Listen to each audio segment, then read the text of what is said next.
Il y a trop de gens qui font du bruit, on ne pourra pas gagner. Ce qui compte, c'est la pertinence, c'est d'arriver avec un message qui est sincère. Et je pense qu'il y a aujourd'hui une vraie primauté à quelqu'un qui incarne ce qu'il dit. Et ça se fake pas. Je suis partie de LinkedIn pendant 2 ans après Jam. J'avais plus rien à dire, je serais restée pour rester. Et ça, c'est le pire. Le monde tel qu'on le connaît aujourd'hui n'existera plus dans 24 mois. Comment, individuellement et peut-être aussi collectivement, on peut rester pertinent dans cette accélération ? On a beaucoup parlé dans l'IA de prompt les premières années. Maintenant, on parle de l'importance du contexte. Et je pense que de plus en plus, on va parler de pertinence. Formuler un bon prompt, le comment, c'est facile, mais le why, qu'est-ce que je dois demander à l'IA ? C'est comme ça qu'on doit apprendre à utiliser l'IA, c'est trouver la bonne question en fait. Tout part de la question parce que maintenant on peut avoir toutes les réponses. Ce qui compte aujourd'hui, c'est pas notre intelligence, c'est pas notre background social, notre connaissance, ni notre argent, c'est notre grit, notre motivation, notre art. J'ai une règle d'or avec Claude qui est...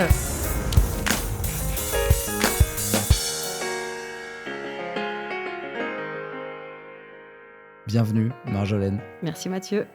Bienvenue sur Bonne Réputation, merci beaucoup de me rejoindre au micro. On a 1h30 devant nous, peut-être que certains ne connaissent pas, peut-être que certains connaissent la Marjolaine d'avant, celle qui a coché toutes les cases de la Startup Nation, fondatrice de Jam. C'était, j'ai noté 900 000 utilisateurs, Jam que tu as revendu à peu près après 10 ans d'aventure.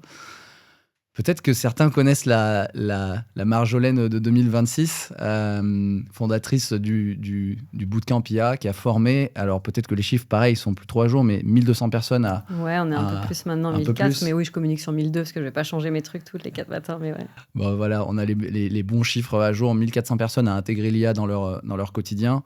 Ta mission, et là je cite, c'est d'aider les gens à remettre de l'agentivité dans leur vie aujourd'hui. Tu es toujours entrepreneur du coup, mais sur un autre mode aussi d'entrepreneuriat. Ça peut être intéressant d'en reparler.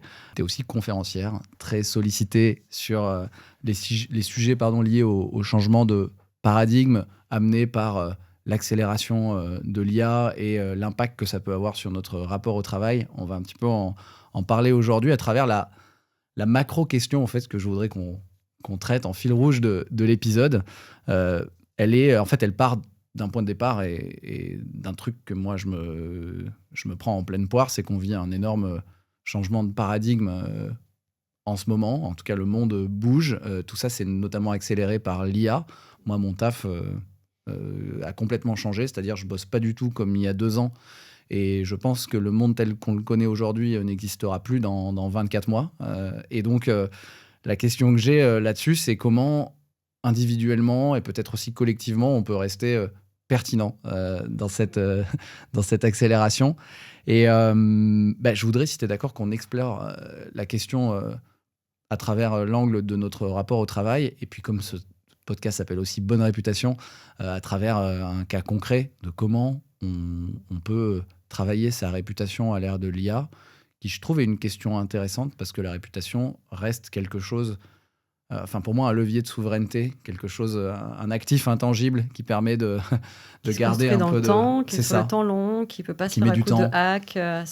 Et voilà. Et pourtant, qui peut se travailler avec du contenu qui aujourd'hui peut être créé par l'IA. Donc voilà, ça nous fera peut-être un bon cas concret. Un bon cas d'usage. Voilà, t'es d'accord avec ça ?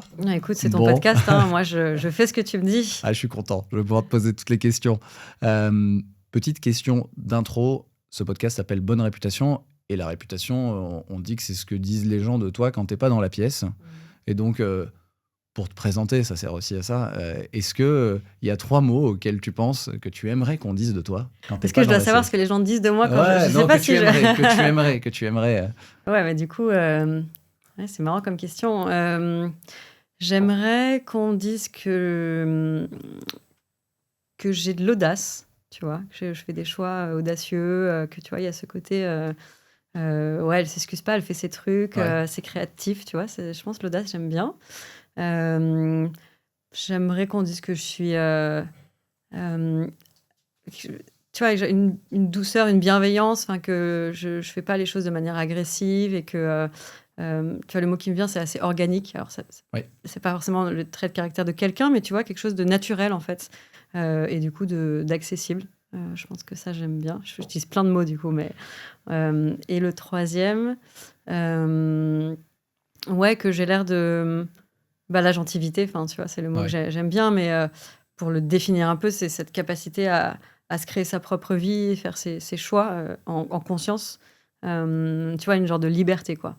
Ouais, peut-être que je suis libre, audacieuse et sympa.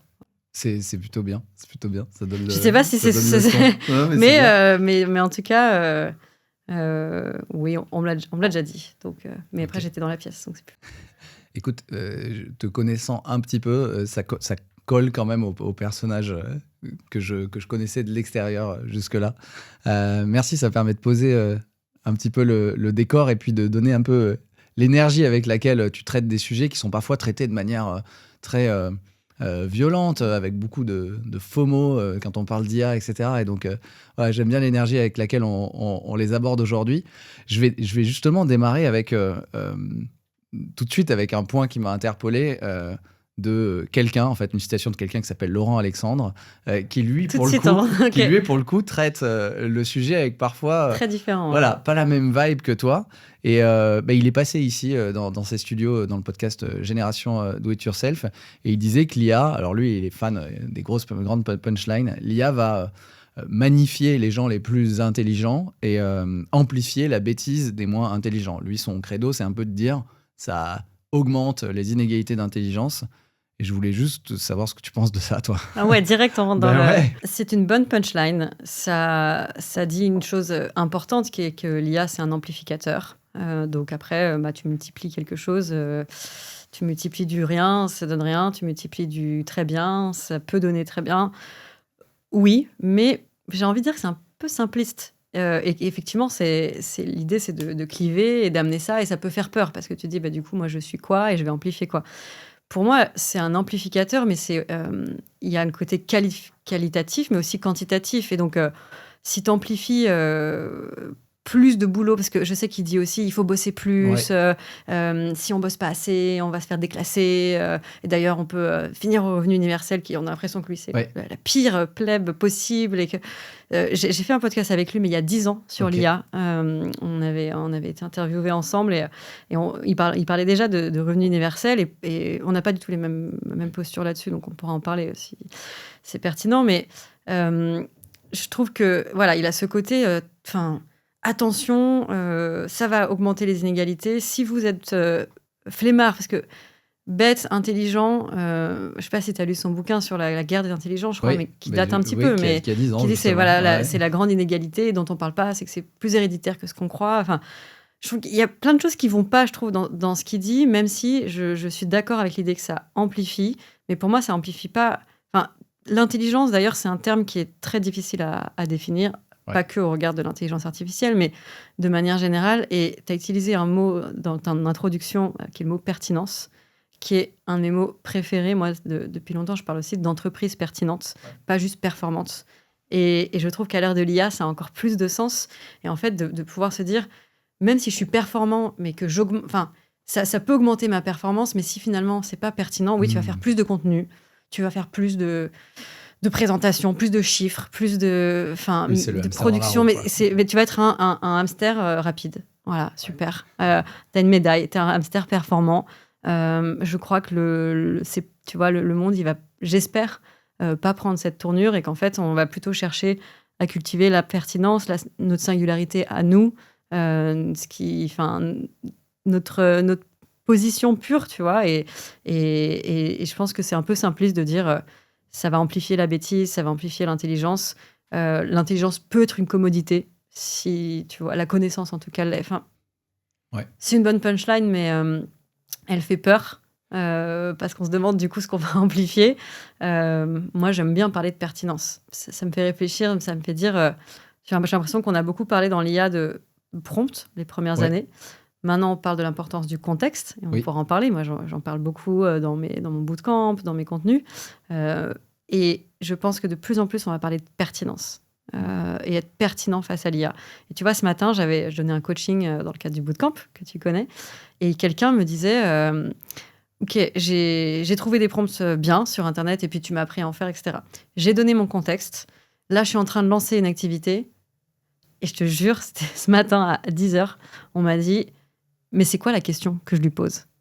Et à l'IA, tu vois. Je te dis, ça dépend de ce que tu veux. Je veux qu'il m'aide à structurer mon business. Et tu vois, c'était pas... Il avait tout le contexte. Ouais. Donc, ses business d'avant, ses propals, son envie, son LinkedIn, son machin.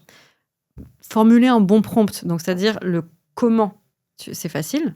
Mais le why, tu vois, le fameux le pourquoi, c'est quoi la pertinence, c'est qu'est-ce que je dois demander à l'IA, c'est pas comment je dois lui demander et de quoi elle a besoin, c'est qu'est-ce que je dois lui demander. Et là, je me suis dit, et d'ailleurs, j'ai dit, là, on sort de l'IA.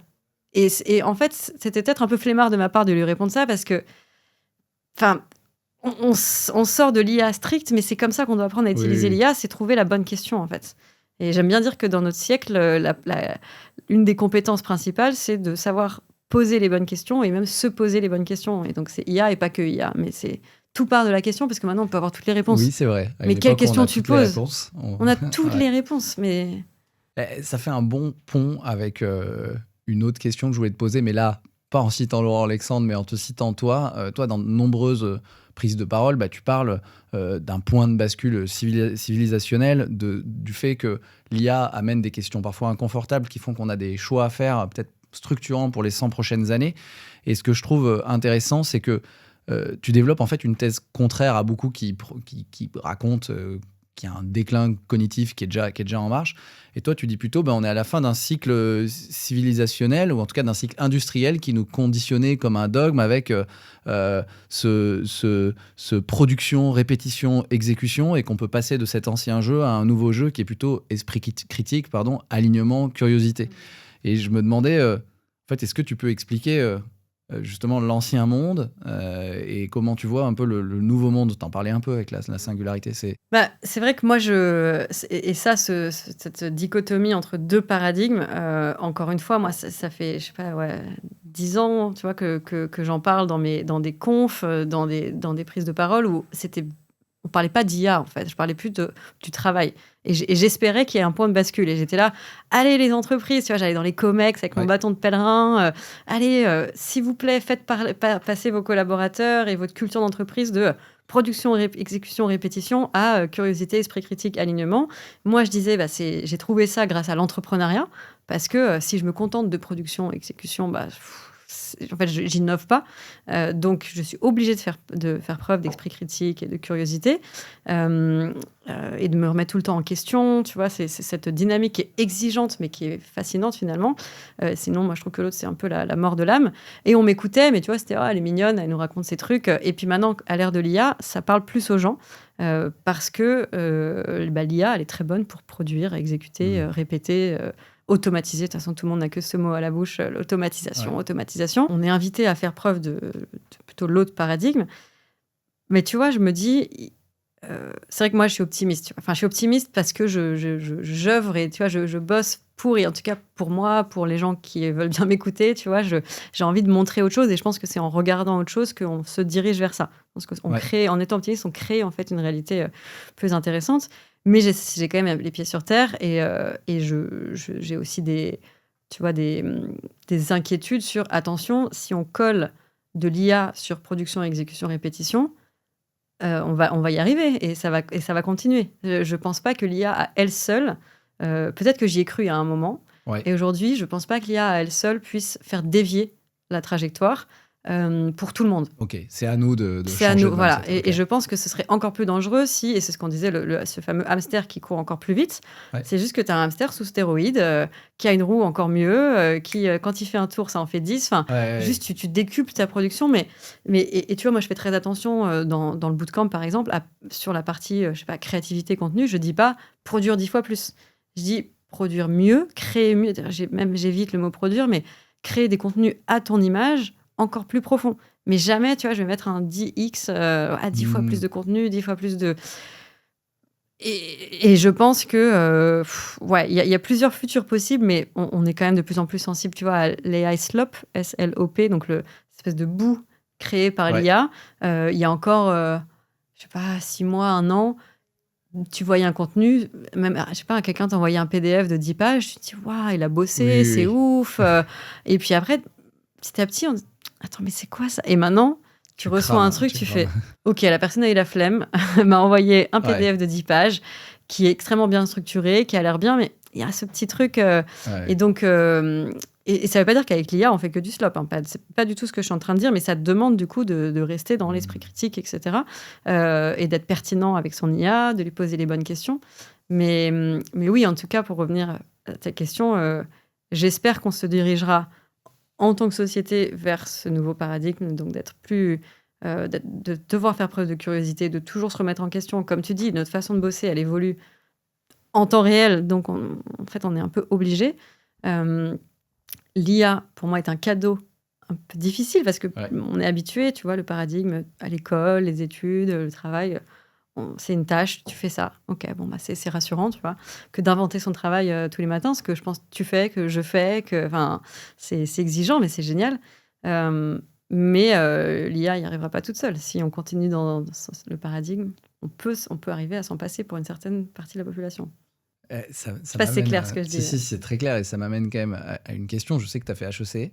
Et si tu avais 18 ans aujourd'hui, avec tout ce que tu sais, est-ce que tu te réengagerais dans la même... Enfin, qu'est-ce que tu ferais? Est-ce que tu te réengagerais dans les mêmes études? Alors, pour te répondre... J'ai fait HEC, mais j'ai surtout fait Sciences Po, qui est très différent quand même. Je le dis pas pour dire que j'ai fait Sciences Po HEC, mais j'ai fait 1 an. Tu vois, c'est un master, donc c'est un master double diplôme. C'était dans un cursus grande école qui t'a amené à faire... c'est un cursus Sciences Po avec un double master. Et donc, moi, je m'identifie quand même moins à HEC.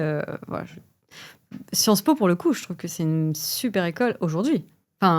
Tu vois, cette culture G qu'on te donne, cet état d'esprit où tu peux parler de tout et tu vois, on se moquait un peu de nous-mêmes à Sciences Po en disant, en fait, tu passes devant un kiosque à journaux, tu vois la couverture du Courrier international et puis tu arrives en cours et tu es capable de faire croire que tu as lu tout l'article, tu vois, parce que tu as lu les 3 mots et le sous-titre. Et donc, c'est très transversal et pour moi, je me réengagerai pas ou je me serais pas engagée dans des études aujourd'hui de spécialistes. En revanche, apprendre à penser, à synthétiser, à croiser des domaines. Enfin, tu vois, à Sciences Po, tu peux prendre un cours d'histoire de l'art, art moderne. L'après-midi, tu es en finance, microcrédit. Et le soir, tu as un cours sur l'œnologie. Et après, tu as un peu droit des contrats parce que quand même... Mais c'était ma vie, enfin, tu vois. Ils m'ont envoyé 1 an. Je suis partie à Berkeley, en Californie. J'ai fait des cours de anthropologie culturelle, j'ai donné un cours d'histoire de l'art avec un pote, j'ai pris des cours sur la photo. Tu vois, je trouve que c'est des bonnes études aujourd'hui. Ça, il faut continuer. Je pense que cette culture G et cette capacité à être transverse et à trouver quelle est sa pensée sur un corpus extrêmement divers, ça a beaucoup de valeur. Tout à l'heure, on parlait des futurs souhaitables. Et après, à l'intérieur de tous les futurs possibles, il y a pas mal de spécialistes qui sont des pontes de l'IA ou même un prix Nobel de chimie qui parlent de la super intelligence qui arrive. Il y a un moment, je me souviens, il y a quelques années, les gens se posaient la question si c'était possible. Donc super intelligence, on parle d'une intelligence artificielle qui est à elle seule plus intelligente que les 8 milliards de cerveaux humains. Donc ça donne un peu le vertige. Et là maintenant, c'est plus trop la question est-ce que ça va arriver, c'est quand est-ce que ça arrive. Et certains disent que c'est dans 2, d'autres dans 4 ans.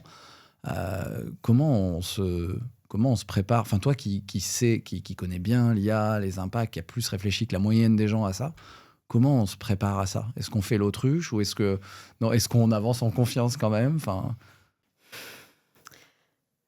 Moi, ça pose la question de à quoi sert l'intelligence, en fait, et qu'est-ce que c'est que l'intelligence, et si un robot fait preuve d'intelligence artificielle,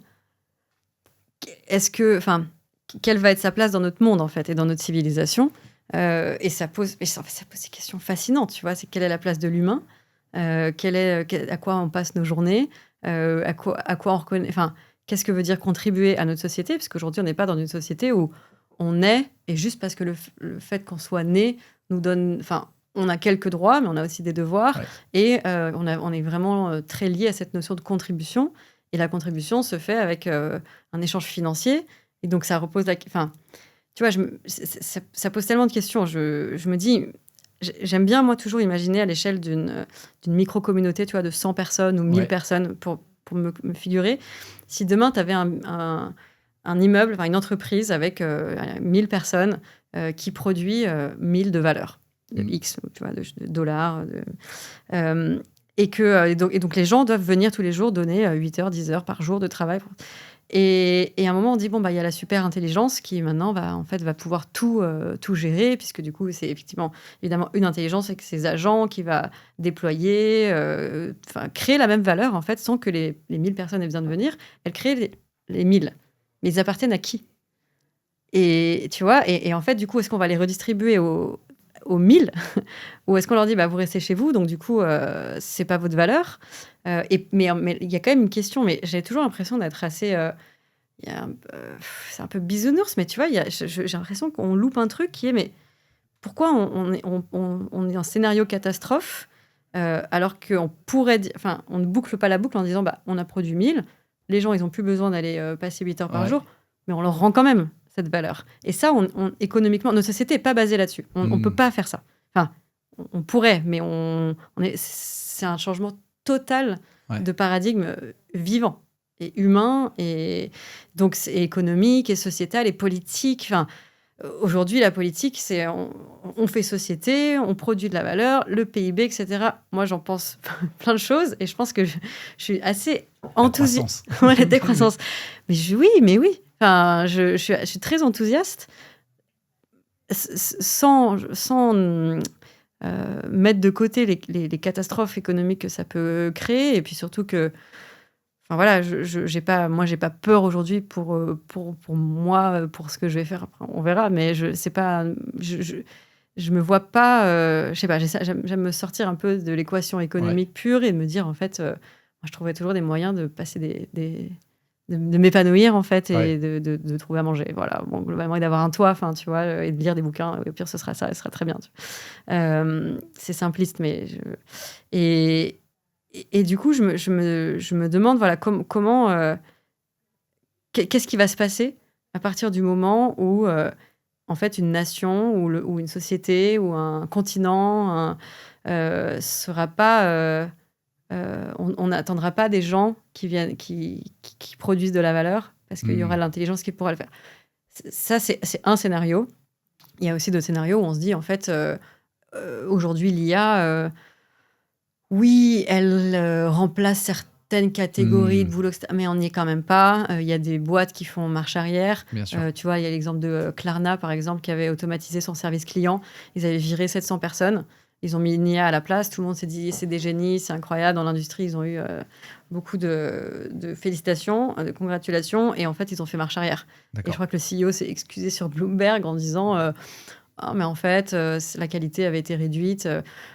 Il faut faire... À chaque fois qu'on voit des exemples comme ça, je sais pas, je trouve qu'on ne peut pas savoir si c'est des signaux faibles, si c'est des exceptions, ou si c'est au contraire le message clé qu'il faut bien garder en tête. Donc mais je crois même que le MIT aussi a fait une étude et a regardé que 80% des projets IA, des déploiements IA dans les entreprises n'ont pas de ROI, tu vois. Ou 95. Mais qu'est-ce que ça veut dire? Parce que toi, tu bosses aujourd'hui avec l'IA, moi, je bosse avec l'IA, et on le connaît, le ROI. Donc, tu vois, j'ai l'impression qu'aujourd'hui, il y a quand même plus de questions que de réponses.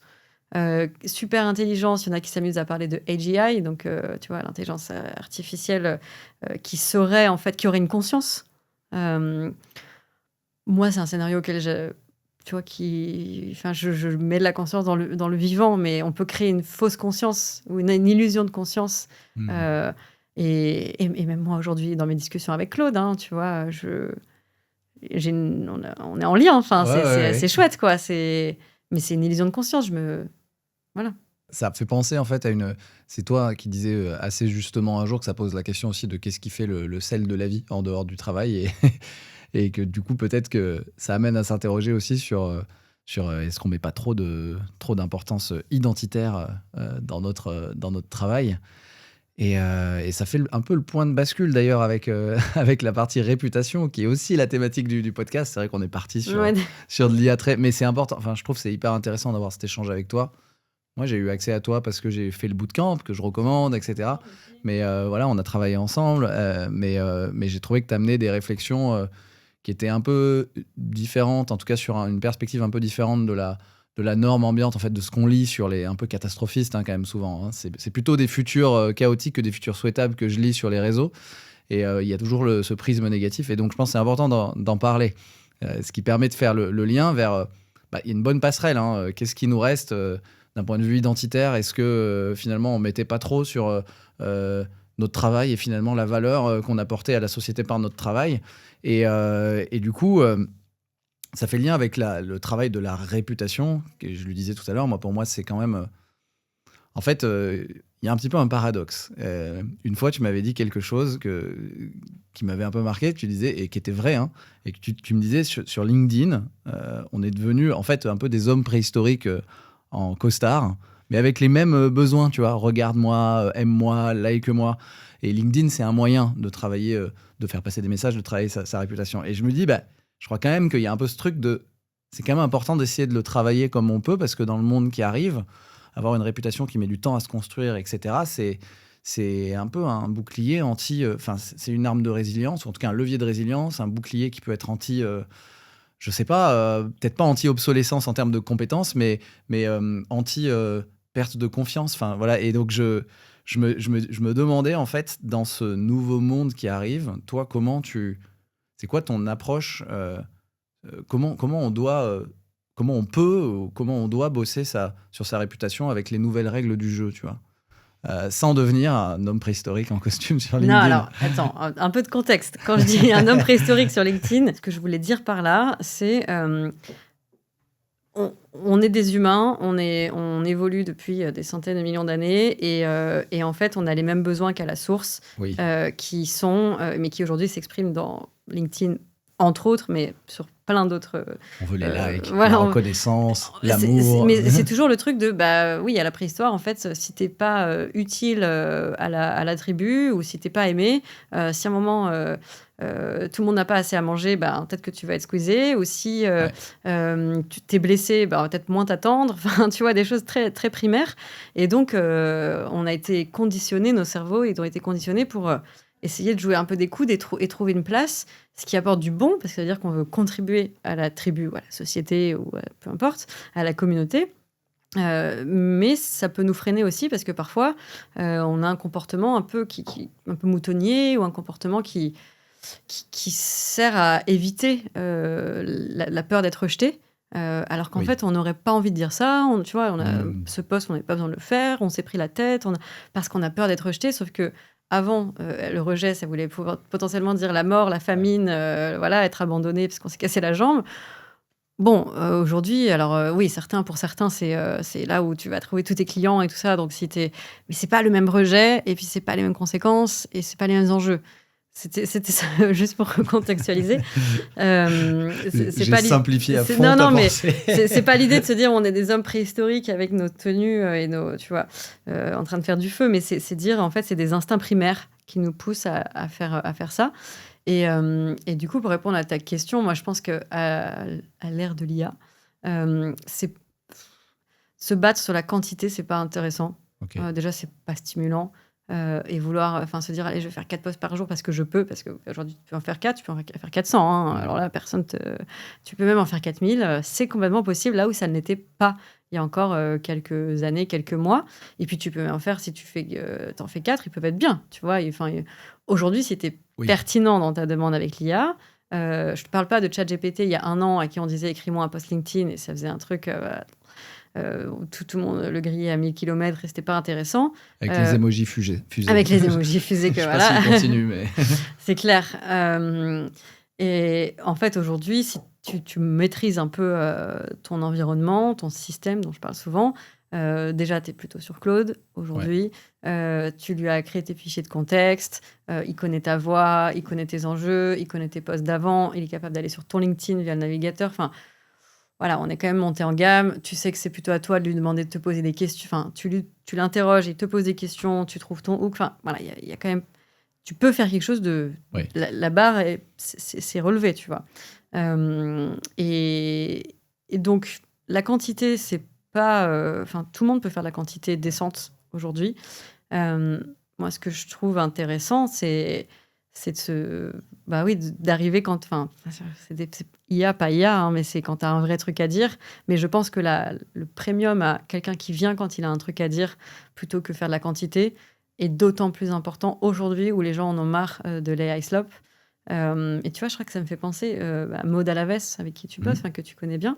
Je crois qu'elle avait fait un post pour, il y a, je sais pas, 6 mois, 1 an, pour dire je poste pas, je fais pas partie de ceux qui postent le plus ici, mais je poste quand j'ai un truc à dire. Et tu vois, je trouve que ça m'avait fait du bien de voir ça. Et c'est vrai que je trouve qu'on sent qu'elle n'est pas dans un truc de production et de régularité exprès et non organique, mais que c'est plutôt, voilà, bah là j'ai une pensée, en tout cas c'est l'impression que ça m'en donne. Donc, pour moi, ta question sur comment exister, et effectivement, la réputation, c'est ce qui fait que tu peux faire levier ou pas. Enfin, c'est tout, en fait. Enfin, c'est énorme. Mais tu vois, moi, je suis partie de LinkedIn pendant 2 ans après Jam. Je suis revenue après, je pense, 1 an et demi, 2 ans. Fine, peu importe, quoi. Alors ça, là, tu as fait un truc, c'était une des questions que j'avais. Tu étais vraiment dans la Startup Nation et avec pas mal de visibilité, puisque tu passais dans beaucoup de podcasts et donc tu étais présente sur les réseaux, invitée à des conférences. Je crois que tu étais allée sur la scène F8, c'est ça, Le fait de scène, Meta, ouais. voilà, la scène de Meta internationale, des trucs hyper prestigieux, exposés. Et puis, après la vente, tu fais 1 an, 2 ans de pause, tu disparais des réseaux. Ça fait peur à pas mal de monde de se dire, je disparais, tout le monde va m'oublier, puis je vais jamais... Qu'est-ce que tu as appris de cette période, au final, sur ce que ça fait à une réputation de disparaître des réseaux pendant 1 an et demi? Bah, écoute, je peux pas comparer avec où est-ce que je serais aujourd'hui si j'avais pas disparu, mais je peux te dire quand même que je pense pas que ça aurait été sain, mais en fait, j'avais plus envie de parler, tu vois. J'avais plus rien à dire, je serais restée pour rester, et ça, c'est le pire. Ouais. Tu vois, rester pour continuer à essayer de garder ta place, te battre et tout, c'est un peu triste. Enfin, en fait, ou alors j'aurais communiqué un peu trop tôt sur des trucs, parce que moi, j'aime bien communiquer avec un peu d'aspérité et dire les choses très franchement. Post-Jam, ça aurait été trop tôt, trop vite, pas digéré. Donc, ça Ouais. aurait pu être dangereux. En fait, je pense que je me suis un peu sauvée. Enfin, ça aurait pu être... je vois pas d'issue positive. C'est-à-dire que soit ça aurait été plat, parce que j'aurais essayé de garder un peu le truc, parce que, bon, la vente, elle s'est faite dans la douleur, la souffrance. Enfin, j'en ai parlé, du coup, dans un podcast, la Cash Out, il y a pas longtemps. J'ai tout raconté. Mais tu vois, c'était 4-5 ans après, en fait. Et j'ai mis 1 an à venir à ce podcast. Mais quand j'y suis allée, je me suis dit, c'est parti, tu déposes les armes, tu racontes tout. Et il n'y a aucun secret, il y a aucune... c'est en toute transparence. Et donc, tu vois, post ça, j'aurais pas pu. Ou en tout cas, je n'avais pas encore, tu vois, connecté tout ce qui s'était passé. J'avais pas digéré pris le temps. Donc, j'aurais pu être, tu vois, à charge ou au contraire hyper enthousiaste sur un truc qui... donc, en fait, soit ça aurait été un peu plat parce que je me serais bridée pour rester dans un truc correct, soit j'aurais explosé en vol à dire n'importe quoi parce que j'étais dans un état de fatigue et de, tu vois, une révolution identitaire, révolution dans le sens bouleversement, tu vois. Et j'avais besoin de laisser ce temps de digestion. Et ça, c'est quelque chose dont je parle de plus en plus dans le bootcamp et par ailleurs, c'est que il y a le temps, moi j'aime bien parler de infusion et création. Il y a un temps d'infusion, on infuse, on se nourrit, on laisse décanter. Et il y a un temps de création, de contribution, de production, si on veut quand même utiliser ce terme. Et l'IA, elle est géniale. Intuitivement, tout le monde va aller dans la création, la production, parce que c'est facile, tu vois. Tu mets un pièce dans la machine et l'IA, elle te ressort des trucs. Mais le temps d'infusion, l'IA, elle te... il est hyper important. Et moi, je ne serais jamais revenue. Tu vois, le retour que j'ai fait, c'était notamment sur le podcast de Génération Do It Yourself. Ouais. Donc, il y a 2 ans et demi presque maintenant. Et franchement, tu vois, ce podcast, il a été très important pour moi. Et j'arrivais limite de la jungle, pieds nus. J'arrivais là, j'avais rien à prouver. Je recommande l'écoute de ce podcast dans lequel tu as une énergie contagieuse, en tout cas.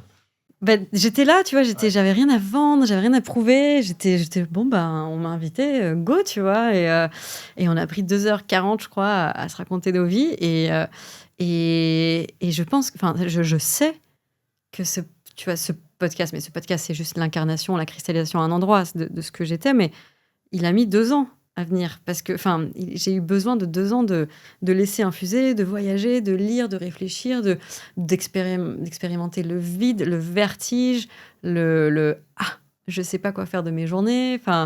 C'était dur. Et c'est que parce que je suis allée au fond de ça que derrière, j'ai quelque chose qui je sais pas si c'est intéressant, mais en tout cas qui résonne chez les gens. Il n'y a pas de valeur absolue, intéressant, pas intéressant. C'est juste que c'est une expérience qui a fait du bien à d'autres. Et je sais que, tu vois, si je reste trop dans la matrice et dans le... ça reprend vite en plus. Après, si tu te remets, t'es là, tac, tac, tac. Et en fait, tu perds trop de... Ça, je parle aussi beaucoup de travail profond dans le bootcamp. Mais c'est le travail profond dont j'ai eu besoin pour faire le bootcamp, justement, pour la première version. Et puis la deuxième. Et puis maintenant, je mets à jour hyper régulièrement. Waouh, c'est énorme. T'as besoin d'être coupé du monde, d'être concentré, d'aller au fond de toi. Et ça me faisait déjà ça sur des dissertations que je faisais en première, en terminale au lycée. Okay. Tu sais, je sais pas si tu te souviens de ça, mais quand tu avais 4 heures à faire une disserte, c'était dur. Tu vois, j'ai un souvenir marquant. Déjà, dans ces dissertes, tu commences à écrire et tout, puis j'avais toujours un moment où j'avais envie de pleurer, où j'avais un vertige de je vais jamais réussir à dire tout ce que je veux dire. Genre, j'étais à fond, hein, mais à fond, c'était des épreuves 4 heures, c'est très dur. Des épreuves physiques, hein. C'est physique. T'écris, je me souviens d'être comme dans un moment où aujourd'hui je fais du trail, j'avais un moment un creux, exactement. T'as vraiment le temps de voir le truc, quoi. Mais c'était un deep work, un travail profond génial, tu vois. Et je sais que ça m'est arrivé plusieurs fois que les profs, tu sais, la prof te rend la copie, je lis un peu mon intro et je me dis c'est quoi ce mot de vocabulaire? Je savais même pas que je le connaissais, tu vois. Ou cette citation, je m'en souviens pas. Ou un peu un côté genre, je suis allée dans les tréfonds de mon âme pour aller trouver ça, des pierres précieuses. Et quand t'es après dans la cour de récré avec tes potes et machin, comment j'ai sorti ça, quoi? C'était qui a écrit ça? Et pour moi, il faut vraiment se faire ce cadeau de... En tout cas, ça fait écho. En tout cas, ça me touche ce que tu dis, parce que moi, je manque clairement de travail profond en ce moment parce que je suis dans un cycle où je produis et j'ai l'impression un peu de me vider et d'être moins créatif, etc. Mais c'est pas grave, je sais qu'il y a ces moments de respiration. Effectivement, je sens que aujourd'hui, à une époque où tout accélère, c'est un avantage compétitif énorme que de savoir s'accorder des moments de respiration, de travail profond, de créativité. Je dis ça et j'ai beaucoup de mal à le faire. Et ce qui est rassurant dans ton histoire, parce que ça, peu de gens ont ce recul-là, c'est de savoir quand même, il y a quelque chose un peu rassurant. Et là, peut-être qu'il y a une distinction à faire entre notoriété et réputation. Tu as été exposé avec Jam, tu as construit une réputation. Peut-être que ta notoriété, en tout cas ton exposition, a baissé dû à ces 2 ans. Mais quand tu es revenu, t'es pas reparti. Voilà. Alors peut-être t'en avais rien à faire, mais n'empêche que tu es revenu riche de cette respiration créative que tu avais eue, de ce vide fertile. Mais tu es revenu et tu as aussi été invité chez Génération parce que tu avais une réputation qui était encore là, même si on est moins exposé. Tu vois, finalement, Et maintenant, on a le recul parce que ça fait un moment que tu es revenu dans le game différemment, sur un mode plus solo, plus slow, quoique. Et tu as fait quand même un retour fracassant. Enfin, tu es revenu de manière très organique, avec un podcast, puis de la communication... Et tu partageais publiquement, donc je peux le dire, dans un podcast de Thibault Louis, que tu avais réussi à générer 700 000 € de chiffre d'affaires par an sur plusieurs activités. Je sais que tu as le Love du Canal, le Bootcamp, mais quand même. Et donc, il y a un côté rassurant à se dire, en fait, on peut revenir et si on revient aligné, on garde quand même sa réputation, même en ayant disparu des radars pendant 2 ans. Et si on revient aligné avec les bons messages, en fait, ça peut très, très vite repartir. Et peut-être qu'on a même plutôt intérêt à être bien aligné parce que sinon on peut se faire rembarquer dans dans un tour de manège. Ouais, et c'est bien si ça rassure. Et vraiment, moi, je peux porter un message rassurant de dire, mais en fait, si c'est le moment de se barrer, il faut se barrer, faire son truc et revenir quand on a envie, en fait, et quand on le sent, quand c'est organique. Mais 2 ans à l'échelle de notre vie professionnelle, c'est rien. Les gens, le bruit pour le bruit, il y a trop de gens qui font du bruit. On ne pourra pas gagner. Enfin, tu vois, ce qui compte, c'est la pertinence, c'est d'arriver avec un message qui est sincère. Et je pense qu'il y a aujourd'hui une vraie primauté à quelqu'un qui incarne ce qu'il dit, en fait. Et ça se fake pas. Ça, l'IA, elle a beau te faire raconter ce qu'elle veut. Si tu n'incarnes pas, ça sert à rien. Et je pense que moi, je le vois à mon échelle. Pour moi, les moments où, tu vois, je prône le slow, et les moments où je suis pas slow, je me dis, va falloir ralentir parce que pour moi, Mais parce que sinon, c'est une fraude. Enfin, tu vois, genre, j'ai besoin d'incarner mon message. Et du coup, je vais pas écrire des posts, même si c'est les mieux rédigés du monde sur le slow, si j'ai pas une histoire à raconter derrière, si les gens ils le sentent pas, ça sert à rien. C'est vrai, et oui, il y a cette alternance, et on a tous aussi nos moments de, Ah non, mais nos petites évidemment. Alors là, dissonances. attends, bien sûr. Mais je me pose quand même la question, enfin peut-être que les personnes qui nous écoutent se la posent, quand tu reviens avec vraiment aligné, que tu accouches de la version 1 de ton bootcamp, voilà, c'est ton nouveau projet entrepreneurial. Oui, ça s'est fait de manière organique, mais concrètement, pour incarner, t'es allé incarner où? Sur des podcasts, sur LinkedIn, tu vois, pour quelqu'un qui voudrait se dire j'ai un super projet, mais où je vais? Moi, mon histoire, c'est qu'en gros, je me suis retrouvée sur la scène, la scène d'un événement, le one-to-one à Monaco, pour parler. Alors, ma première conf, c'était sur l'ikigai managérial, enfin, tu vois, comment les managers peuvent incarner justement une posture de leadership. Et donc, c'était pas très IA. Et puis, 4 mois plus tard, en fait, ça avait plu et tout ça. Donc, ils m'ont dit, mais reviens 4 mois après pour faire le one-to-one et parler d'IA et faire un workshop et tout ça. Et c'est à ce moment-là que Mathieu Stéphanie et ses équipes, tu vois, me disent, bah attends, mais parce que c'était Mathieu le MC, enfin qui coordonnait l'event, il m'a dit, mais reste, on t'invite et tout, et on fait le podcast. Donc on l'a enregistré à Monaco dans la foulée en fait de l'événement. Et quelques jours après, j'étais en week-end avec des copains, dont mon meilleur pote Alexandre Dana qui a monté Live Mentor, et qui me dit, mais attends Marjo, tu reviens sur l'IA, sachant qu'en vrai, moi, je leur parlais plus du tout de ça. Moi, j'avais vraiment, je leur parlais de musique, de surf. Enfin, j'étais. Et je dis, oh oui, bah, je reviens de ce truc. Là, je suis crevée. En gros, je reviens de 3 jours à Monaco.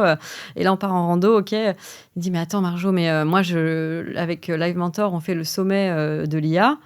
Viens, j'appelle la personne en charge chez nous. Je fais un putsch. Et en gros, c'est toi qui fais l'ouverture du sommet. Et si tu veux, à ce moment-là, moi, je bossais pas vraiment, en fait. Enfin, j'avais organisé une retraite au Portugal avec Elsa Hermal, une entrepreneure que j'adore. On avait fait je faisais des trucs, mais créatifs, tu vois. J'avais pas de... Mes journées, voilà, je faisais ce que je voulais, quoi. Et donc, quand il m'a dit ça, j'avais la place, tu vois, de m'y dédier, et de m'y consacrer.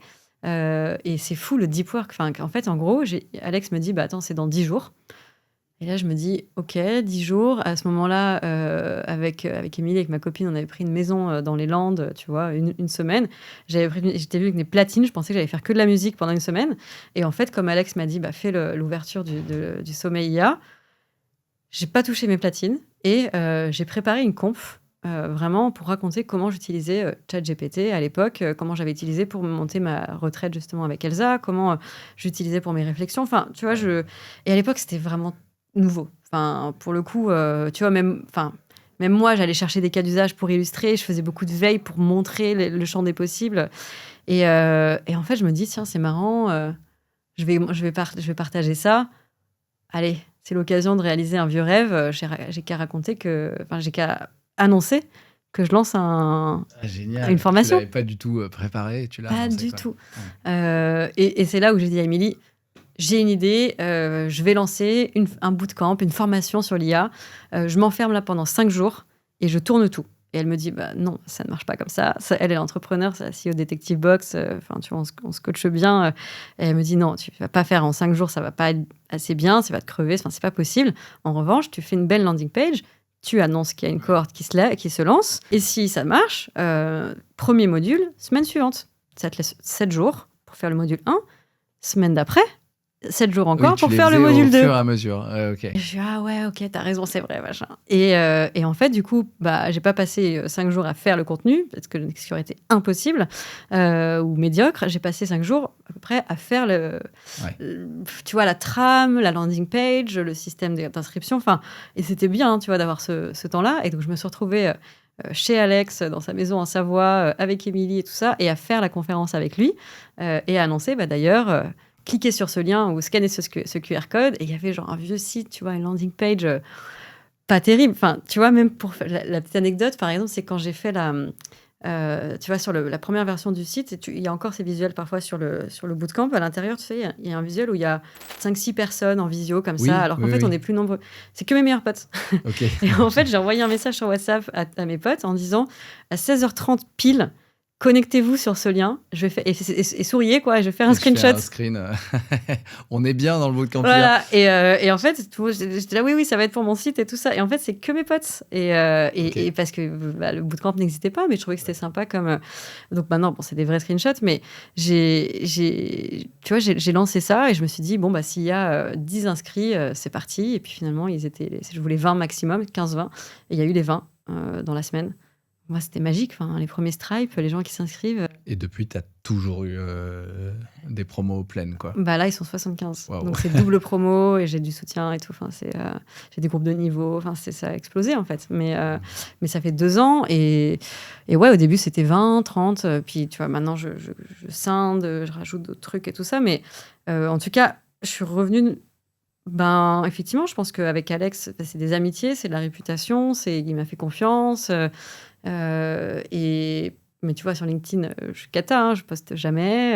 On a un travail à finir tous les deux, mais non, bah, là où en fait, tu as un super case study, je trouve, de réputation sur LinkedIn parce que tu as quand même un profil actif avec pas mal d'abonnés et le fait que... Enfin, je pense que c'était la preuve vivante que le fait de faire du bon taf avec des gens... Mais moi, je te vois tout le temps, pas forcément beaucoup poster, mais republier des gens qui parlent de toi. Oui, je fais que ça. Et en fait, c'est une preuve sociale incroyable. C'est-à-dire que t'es quand même actif parce que tu republies et t'es là, en fait. T'es présente par le contenu des autres. C'est Mais je fais que c'est ça, la hein, fin si du tu jeu regardes pour moi. Non, mais écoute, très bien. C'est le meilleur truc, tu vois. Bien sûr que tu pourrais faire d'autres trucs. Bah, je pourrais, mais en soi, c'est la meilleure preuve, quoi. On va sur ton profil, on voit que tu repartages... toutes les semaines, il y a des gens qui parlent de toi, quoi. En bien. Oui, bah, sinon je... Mais oui, bah, c'est un peu la flemme, hein, mais au moins ça, ça marche. Non, mais en tout cas, je sais pas si tout le monde peut se dire, ok, bah, je vais faire un podcast, je vais faire une conf chez un pote. Enfin, je raconte mon histoire parce que c'est la seule que je connais comme ça, en direct. Mais pour extrapoler, c'est juste faire... Enfin, je dis que des platitudes à faire avec le cœur, tu vois. En fait, juste... Tu vois, moi, je suis arrivée, j'ai fait ce podcast Génération de Future Self, j'ai fait avec le cœur parce que... Oui, mais tu sais quoi, ça se sent. Moi, je l'ai écouté et j'écoute beaucoup de podcasts et notamment beaucoup de Génération de Future Self et c'est un bon niveau d'invités et de questions. Et celui-ci m'a marqué, tu vois. Et je pense que ça se sent quand il y a un moment de flow et que tu arrives avec... t'arrives et que tu mets ton cœur sur la table. Ton cœur sur la table, tes tripes sur la table. Et en fait... et ça, c'est quelque chose, tu vois, pour être connecté à ça... Tu peux pas être trop dans la matrice et dans le calcul et dans la quantité, tu vois, placer tes pions, etc. Oui. Ça perd de son charme, tu vois. On en revient au côté organique, quoi. T'étais là. Voilà, organique. T'étais là. Et quand même, maintenant que t'es revenu dans le jeu, différemment que quand t'avais une start-up, mais quand même bien à fond, avec un bootcamp, avec du monde, et que... t'es à nouveau exposé, LinkedIn, podcast, tu fais beaucoup de choses quand même. Est-ce qu'on peut construire en fait une autorité publique, selon toi, sans sacrifier sa sérénité privée? Parce que tu parles beaucoup de ça. Et ça, moi, c'est une question que je me pose, c'est une question que mes clients se posent, parce que j'accompagne des clients là-dessus. Et en fait, il y a beaucoup ce truc de « Ah, mais ça me fatigue ». Enfin, voilà. Alors, oui, mais il y a des conditions. Okay. Et tu vois, moi, je me suis cramée avec Jam sur ça. Mais pourquoi ? Parce qu'il y avait moi en perso, et il y avait moi de Jam. Et c'était pas la même chose. Et ça ne pouvait pas être la même chose, puisque Jam, c'est un véhicule qui est externe à moi. Ouais. Donc, en fait, à partir du moment où tu représentes autre chose... tu sais, on dit souvent le burn-out, ce qui fait un burn-out, c'est pas la quantité de travail, c'est la sensation de vide, le manque d'alignement, ou parfois le micromanagement, plus de responsabilité. Enfin, en fait, c'est pas du tout intuitif. Il y a des gens qui bossent énormément et qui ont beaucoup d'énergie, et il y en a qui ont plus de taf, mais qui sont pas bien, tu vois. Ouais. Si tu te mets à faire un taf que tu détestes, mais tu le fais 1 heure par jour, tu peux être en burn-out, tu vois. Ouais. Et pour moi, il y a un parallèle à faire sur ta question de, en fait... Tu peux dire je me sens pas serein, je suis pas bien, parce que t'es pas aligné avec ton message. Et en fait, il suffit d'être un petit peu décalé. Et la première fois, ça va. C'est même marrant parce que tu joues un truc, c'est intellectuellement challengeant. Enfin, tu vois, pourquoi pas. Puis tu te décales. Et tu vois, moi, Jam, à un moment, ça me représentait plus. Et du coup, je devais incarner quelque chose que je n'incarnais pas pour de vrai. Donc, je devais faire semblant. Enfin... En fait, et du coup, tu fais pas semblant, mais tu essaies de raccrocher. Donc, en plus, tu te mets à croire la propre histoire parce que c'est pas non plus à l'opposé de toi, c'est un peu toi quand même, ou c'est une partie de toi. Mais du coup, c'est pas vraiment. Donc en fait, tu sais plus et t'aimes pas cette partie parce que c'était celle que tu préférais, c'est celle que tu nourrirais et qui serait toi. Donc tu vois, il y a une espèce de dissonance qui se crée. Et pour moi, c'est cette dissonance qui fatigue et qui rend les choses pas possibles. Et si tu as le luxe dans la qualité et la quantité, donc dans ce que tu racontes et quand est-ce que tu le racontes, de faire quelque chose qui est organique, tu vois, il y en a qui vont poster tous les jours, qui vont adorer, et t'en as d'autres au contraire qui se mettent une routine et ils ont pas envie, ils ont plus envie de raconter ça. Aujourd'hui, moi, avec le bootcamp, je fais pas semblant. Enfin, tu vois, tu vois, je pense que j'ai essayé un moment sur LinkedIn il y a quelques mois de dire allez, je vais poster ça, ce serait bien, tu vois, un petit calcul de. La chose j'ai fait une fois et ça m'a mis une journée à écrire et j'ai fait ah non, je peux pas. Et en fait, moi aujourd'hui, je m'éclate plutôt à écrire des newsletters et j'ai des retours. Enfin, tu vois, les gens ont l'air de vraiment apprécier et moi, j'adore les écrire. Ou même de faire des podcasts comme ça, tu vois, on a 1 heure et demie, mais on va au fond des choses, c'est génial. Je suis alignée dans le fond et dans la forme. On parle des sujets qui m'intéressent. Tu vois, je disais en blaguant, c'est ton podcast et tout ça, mais je te fais confiance et je sais qu'on va parler. Et puis en vrai, si j'ai pas envie, à un moment, je détourne le truc et puis tu verras pas et puis tout va bien se passer. Donc, tu vois, c'est un peu genre, en fait, si tu fais les choses enfin, si tu racontes ce que tu veux quand tu veux, parfois le rythme il va être effréné, mais tu vas t'éclater. Et puis parfois, tu vas prendre 4 mois où tu vas rien raconter et c'est OK. Mais si tu es là pour un véhicule externe. Oui, qui est plus trop aligné. Non, mais OK, trop bien d'avoir Ça, ton moi, retour. je l'ai vécu dur. Ouais. Et là-dessus, tu as dit quand même un truc intéressant que je chope au passage, parce que Quand ça même peut un truc intéresser du monde. Non, mais avant que je l'oublie, et parce que ça, les gens se posent la question, t'es super forte pour bosser avec l'IA, Claude, ChatGPT, peu importe. Et là, tu dis que t'as mis une journée à écrire un post, t'écris des newsletters. Comment tu t'y prends? Enfin, pourquoi t'écris tes posts à la main? Et où intervient l'IA? Tu vois, comment tu t'y prends? On peut se poser la question, tu vois. L'IA intervient carrément, Ok. mais pas. Tu vois, moi j'ai une règle d'or avec Claude qui est pas pour tout, hein, mais pour les textes vraiment où j'ai envie d'exprimer quelque chose. Pas les mails genre d'inscription, des trucs transactionnels, des tutos, machin, mais je lui dis tu vas m'aider à écrire, tu n'as pas le droit d'écrire un seul mot. D'accord. Et ça, c'est génial. Ça, c'est incroyable parce que du coup, on va super loin. Et je sais que. Parce qu'en fait, à partir du moment où il commence à écrire, il y a un truc qui sonne pas juste. Et après, je dois reprendre. Et après, je dois corriger. Et je suis pas éditrice. J'ai pas ce niveau. Donc, je préfère écrire. Je préfère. Tu vois, finalement, c'est parfois plus dur d'éditer que d'écrire, que de rédiger. Et donc, moi, ce que je préfère aujourd'hui, c'est la feuille blanche. Mais quand je dis feuille blanche, ça peut être une feuille de papier, ça peut être un doc Notion, mais ça peut être mes mots. Je marche et je dicte et je donne mes idées. Et après, là, par contre, Claude m'aide énormément parce que déjà, il peut m'aider. Soit je pars de la feuille blanche parce que j'ai mon idée. Soit je lui dis, j'aimerais bien écrire mon prochain billet, ma prochaine newsletter. Regarde ce que j'ai raconté dans mes calls, mes coachings, mes lives cette dernière semaine. Donc via Firefly, tu vois, il a accès à tous mes transcripts. Regarde mes mails, regarde les newsletters que j'ai ouvertes ces derniers temps, d'autres, tu vois. Donc il sait, en fait, il est connecté à mes mails, donc il regarde il sait ce que j'ai lu. Et regarde ce que j'ai noté sur mon Notion, machin, et trouve-moi 3 idées. OK, cette idée, elle est pas mal. Pose-moi des questions pour comprendre ce que j'en pense vraiment. Où est-ce que je veux aller? L'aspérité, etc. Ces questions, elles sont incroyables. Il me fait réfléchir. Tu vois, je suis, ah ouais, attends, ça c'est intéressant. Ah oui, je l'ai dit comme ça, mais il me dit, tu as dit ça, Guillaume, dans ton dernier call. Qu'est-ce que tu veux dire par là? Putain, mais je l'adore juste de me poser la question. Je me dis, merci, quoi. Et donc, il me pose des questions. Et après, et on va structurer quelque chose. Si je lui envoie juste un brouillon, je lui dis, genre, qu'est-ce qui est intéressant là-dedans? Qu'est-ce qui est tarte à la crème? Qu'est-ce qu'on enlève? C'est quoi l'angle?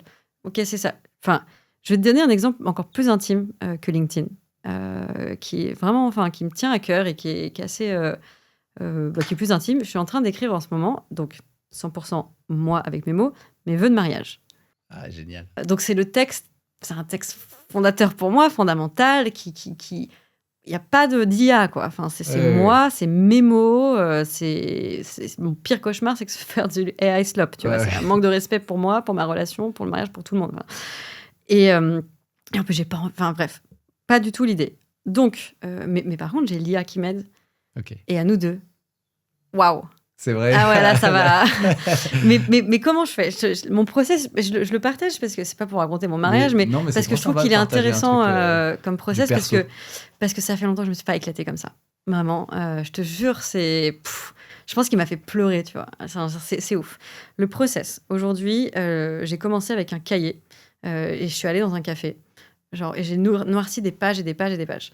Non, premier truc que j'ai lui demandé de faire, c'est de me poser des questions pour réfléchir, parce que je ne savais pas par où commencer. Parce que j'arrivais, tu vois, j'avais ma feuille blanche, j'arrivais pas. Donc non, première chose d'abord, c'est que je lui ai dit, envoie-moi des questions pour m'aider à réfléchir sur mes vœux. Donc j'ai pris ce document et je vais dans des cafés sans ordi, parce qu'ils sont plus sympas souvent ces cafés-là. Donc j'ai juste mon petit iPhone, enfin mon petit téléphone, et je suis là à écrire, tu vois, à la main, à réfléchir et tout ça. J'ai répondu aux 3-4 premières, et il en avait mis 20, et après j'ai laissé de côté, et en fait ça m'a lancé, tu vois. Et j'ai continué. J'ai écrit. J'ai après trouvé en ligne des trucs sur comment bien rédiger ses vœux, la structure, encore d'autres questions, mais là c'était un humain une personne, une femme en l'occurrence, qui avait écrit son truc, donc j'ai acheté un petit PDF, tu vois, à 9 €, voilà, et ça m'a posé d'autres questions qui étaient plus intéressantes que celles de Claude, enfin, je sais pas, ça m'a plus guidée.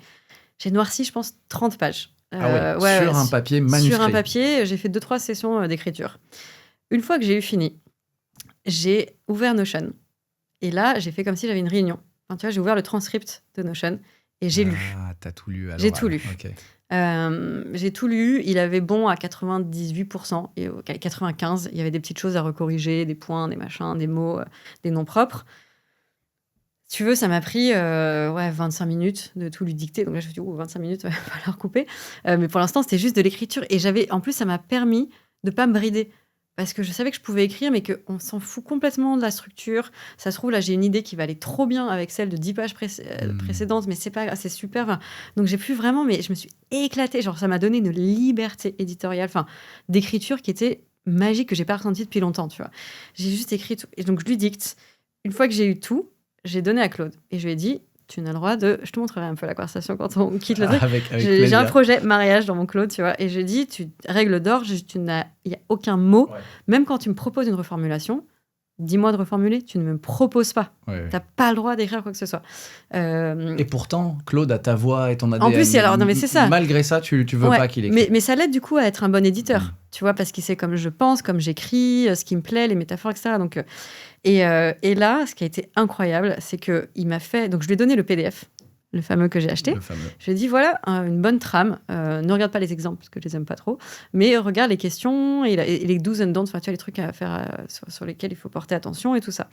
Et à la lumière de ça, aide-moi à commencer à trouver un peu les temps forts, les choses qui sont redondantes et une structure. Donc là, il m'a proposé... et en fait, j'ai l'impression d'avoir un éditeur. Enfin, il m'apprend des mots. Tu vois, la coda, moi, je connaissais pas. C'est la fin, tu vois, en musique. La coda, c'est un peu l'outro. Enfin, tu vois, la fin. Il dit, pour la coda, on va mettre ça. Et les parties, ça s'appelle des mouvements. Donc, le mouvement, les promesses, le mouvement machin, il ira bien. Enfin, c'est des frissons tellement, c'est génial, tu vois. Je m'éclate à faire ça. Et donc, il m'a proposé une structure. Et il m'a fait un doc Word de 16 pages. 16 pages de devoirs à la maison, pour moi. Oui, de taf à faire. Où il me dit, donc, mouvement 1, voilà ce que tu as comme phrase. Voilà ce qui manque, les questions à te poser, concrètement ce que tu dois faire. Mais il est long, je te montrerai, il est 16 pages. Là, il te fait bosser plus. On parlait de la flemme tout à l'heure. Il me fait bosser, mais parce que j'ai envie de bosser. Qui te fait bosser plus. Mais parce que là, je veux faire le meilleur texte possible. Donc, en fait, je suis prête à y passer des heures. Et donc, il m'a fait un document de 16 pages. J'ai pris le document, je suis allée me poser dans un autre café. Et j'ai écrit à la main. J'écris. J'ai refait 10 pages.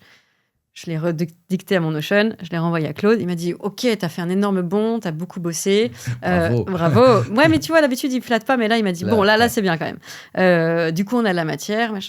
Et en fait, on fait ce travail d'élagage. Tu vois, il m'apprend... En fait, il me fait de moi une meilleure rédactrice parce que il me dit, tu vois, là, tu expliques, puis après, tu illustres. Enlève l'explication. L'illustration explique. Oui. C'est génial, en fait. On n'a pas besoin. C'est redondant. Où il a été, tu vois, à me dire, tu vois, ça... alors, il y a des trucs qui n'ont pas de sens. Qui me dit, ça, je ne l'ai lu nulle part. C'est là, oui, tu es une IA, tu n'as pas été à des mariages. Et donc, en fait, ça n'a pas... Mais, tu vois, il me dit ça ça mérite d'être développé. Alors qu'il dit ça, tu l'as dit en passage, presque en t'excusant. Enfin, bref, je referme la parenthèse, mais globalement, on est en train de d'écrire. En fait, du coup, moi, maintenant, c'est un moment que je veux écrire un livre. Ouais. Là, je me dis, si j'ai ce niveau d'éditeurs en fait avec moi. C'est incroyable parce que du coup, moi, je peux écrire mon livre, en fait. C'est génial parce que t'es vraiment là, tu travailles avec l'IA. C'est vraiment la définition de travailler avec. Et en plus, tu passes par le corps, c'est-à-dire par le mouvement du crayon sur le papier. Tu le dictes. On pourrait s'imaginer d'ailleurs, je crois que ça peut marcher aussi de prendre en photo. Comme j'écris, c'est pas la peine. Mais c'est génial que tu le dises aussi avec ta voix. Ça te permet certainement de l'enregistrer en toi aussi. Il connaît, tu vois. Alors peut-être parce qu'il sait. Tu sais, on vient de croiser Bart là. Oui. J'ai dîné avec lui la semaine dernière. Il m'a dit tu dois avoir un des meilleurs Claude de France. Je me permets de le citer, mais il m'a dit ça, mais parce que je sais pas si c'est vrai, je sais pas ce que ça veut dire exactement, mais en gros, c'est vrai que je l'ai vraiment nourri. Ouais. Je l'ai structuré, et c'est ce que de toute façon, j'imagine que toi aussi, puisqu'en fait, dans le bootcamp, je vous apprends vraiment, tu vois, à créer des trucs. Et je sais que tu as fait les efforts et tout, et que ça paye. Mais en tout cas, il y a vraiment, c'est vrai que je l'ai vraiment nourri, et donc. Aujourd'hui, moi, il sait que j'aime bien quand ça passe par le corps. Et donc, il me dit, tu vois, dans les devoirs, il m'a dit, cette partie-là, ça va pas se faire avec un papier et un stylo, ça va pas se faire assise à un bureau, va marcher. Et tu dictes ou non? Non, même pas, va marcher et va réfléchir. Okay. En fait, il m'a dit, il faut que tu trouves 2 illustrations tu vois, dans ta dynamique, qu'est-ce qui machin. Et il me dit, mais ça, il faut que tu trouves ce moment, s'il te vient. Et va marcher. Et donc, tu vois, c'est ouf que mon IA... je suis en train de me balader sur le canal pendant 1 heure. Pourquoi ? Parce que c'est mon IA qui m'a dit... Attention, il te donne... il prend le pouvoir, là. Tu sais qu'il m'a déjà dit d'aller boire un verre d'eau. Genre, il m'a dit... à un moment, je cherchais des trucs complètement autre chose. Et je lui ai envoyé des liens. Et il était là, OK, c'est cool. Et à un moment, il me dit, bon, là, on se perd. Tu m'envoies trop de liens. Tu fais trop de veille. Genre, c'est bon, stop. Arrête une décision. Et j'en avais rien à faire. Je lui envoie un autre lien comme ça, sans contexte. Il me dit, Marjo... Honnêtement, je vais te dire, je ne vais pas ouvrir le lien. Là, je me dis, ouais, mon IA ne veut pas cliquer sur mon lien. Je ne vais pas ouvrir le lien. Là, tu te disperses. On a arrêté 3 trucs, très bien. Là, ça sert à rien d'en faire plus. Il est tard. Et je te jure, il m'a dit 1, ferme l'ordi. 2, va boire un verre d'eau. 3, va te coucher. D'accord. Alors, mon IA ne veut plus ouvrir mes liens et me dit d'aller boire un verre d'eau. Et j'ai dit, si, tu ouvres le lien. Il l'a fait, tu vois. Oui. Et au final, c'est quand même toi qui décides. Mais franchement, merci beaucoup de donner... en fait, c'est une mini masterclass là, qu'on a sur un cas hyper concret, hyper organique. C'est trop bien d'avoir ça. Merci de partager ce contexte intime, mais sur lequel je pense que les gens qui nous écoutent peuvent imaginer plein de cas d'usage, en fait. Mais en partant de ça, c'est tellement réel. Et je pense qu'on a tous des moments en jeu à gérer qui ne sont pas forcément d'exprimer des vœux de mariage, mais où on se rend bien compte comment on peut garder la main sur utiliser notre cerveau, notre singularité, partir de nous, partir de notre corps et travailler avec l'IA. Et on voit bien comment aussi elle peut amener à travailler mieux, à travailler un peu plus si on veut. Mais en fait, c'est ça. C'est pas travailler là, on n'est moins. pas dans le déclin cognitif, quoi. C'est ça que non, au contraire. Et c'est la valeur de l'effort. Et en fait, l'effort, pour moi, j'ai pas... c'est pas tant une valeur... absolue de dire le goût de l'effort, c'est que l'effort il doit être appliqué aux bonnes choses. Et donc, tu vois, moi, mon équation, si j'en avais une, ce serait pas amplificateur d'intelligence ou amplificateur de conneries ou de bêtises, ce serait plus aligne-toi, parce que si tu as envie de faire le goût si t'as envie de cultiver le goût de l'effort, parce que tu le mets au bon endroit, l'IA va te magnifier. Si t'es pas au bon endroit, tu vas toujours chercher le plus rapide, tu vas toujours chercher le hack, et là, la boucle, c'est pas forcément que tu es parti bête et que l'IA t'a amplifié en bête, c'est qu'effectivement, il peut y avoir un déclin cognitif si t'es pas connecté avec ce que tu fais. Donc, il y a aujourd'hui une espèce d'urgence à vraiment être connecté à ce qu'on fait, à aimer ce qu'on fait, parce que c'est vrai que pour la première fois dans l'histoire, on peut délocaliser, on peut... délester ou déléguer notre intelligence ou un simulacre d'intelligence, mais on peut déléguer de la pensée et de la création, et donc tu vois, si on reprend mes vœux de mariage, si j'en avais rien à foutre, bon déjà il faudrait pas que je me marie, mais du coup je pourrais écrire un truc plus ou moins là où il y a 5 ans c'était pas possible, ou alors il fallait payer quelqu'un, tu vois, c'était juste pas possible comme ça, ou tu prends un template mais c'est vraiment nul, donc aujourd'hui ça a rendu le bof très très accessible, et du coup la différence va se jouer, tu sais, il y a un mot en anglais, j'avais lu une citation qui disait ce qui compte aujourd'hui, c'est pas notre intelligence, c'est pas notre background social, notre connaissance, ni notre argent, c'est notre grit, notre motivation, notre art, Ouais, le grit, quoi, le drive aussi, tu vois, genre vraiment de motivation, je pense. Et mais oui, en fait. Et en fait, mais toi, tu peux être motivé que si c'est un plaisir intrinsèque, ou en tout cas que tu vas toucher les bénéfices de ce que tu fais. Et tu vois, si j'ouvre une autre porte, ça va peut-être aussi un peu encore plus désaligner les intérêts des salariés et des dirigeants. Parce que, tu vois, en tant qu'entrepreneur, tu es maître de ton temps. Si tu fais 2 fois mieux avec le même temps, tu es content. Si tu es un salarié que tu fais 2 fois mieux avec le même temps, tu touches moins les bénéfices. Oui, tu es meilleur, Ouais. tu t'es plus épanoui, mais il a fallu tellement se former avant, enfin, tu vois, tellement se donner que Peut-être que oui, en tant que salarié, tu vas te dire, bah, j'ai gagné 2 heures et je fais autre chose, voilà. Alors que le dirigeant ou l'entrepreneur, il va dire, bah, je vais bosser autant et je vais faire plus. oui, et c'est ça. Et du coup, bah, si tu dis je vais faire autre chose, mais qu'en fait tu es au bureau, tu peux pas faire autre chose. Ouais. Donc du coup, tu vas faire quoi? Donc en fait, et je trouve que ça te demande, enfin voilà, ça donne quand même plus de, enfin, l'IA fait plus de bien à ceux qui ont le contrôle sur leur vie. On en revient à la notion d'agency, qui est le mot, ouais, le mot-clé qui revient. Et j'avais on était dans ton cas d'usage, et merci encore pour ça, sur Claude, et puis que tu parlais de Drive, etc. Moi, je voulais juste revenir pour celles et ceux qui nous écoutent et qui n'auraient pas fait ton bootcamp, il y en a encore. Moi, quand même, le truc, j'ai fait ton bootcamp, je m'intéresse à l'IA, j'essaie de bosser comme je peux dans mon quotidien en l'utilisant intelligemment. Il y a quand même, moi, je peux te dire un truc, c'est que l'action la plus héroïste, là, parlons quand même de productivité, le truc qui m'a le plus efficace que j'ai fait cette année, mais vraiment de loin, c'est d'installer Claude Cowork. En fait, de regarder comment tu t'y prenais, parce que j'étais bien content d'avoir ta démarche, et de prendre Claude et d'installer vraiment Claude Cowork, c'est-à-dire un truc installé sur mon ordi, qui a accès à mes fichiers et qui a accès à tout mon contexte, tu vois. Et et j'ai eu l'impression, avant je comprenais l'IA, mais je me disais, oui, je l'utilise, mais bon, pas terrible, quoi. Un peu comme. Et là, j'ai eu l'impression de faire un bond, et que mon intelligence pouvait finalement avoir plus, enfin, être plus aussi valorisée par ce travail avec le contexte, tout ce que je lui donnais, tout ce que j'avais fait avant, mes notes. En fait, je vais pu lui donner plein de choses que j'avais fait avant. Bref, je me suis dit, en fait, j'ai regagné tous les trucs, toutes les notes que je prends, tous les trucs que j'ai fait, tout le travail sur moi, toute l'introspection depuis des années, parce que moi, je prends des notes. J'ai 14 ans d'Evernote, de notes Evernote. Donc, en fait, Incroyable.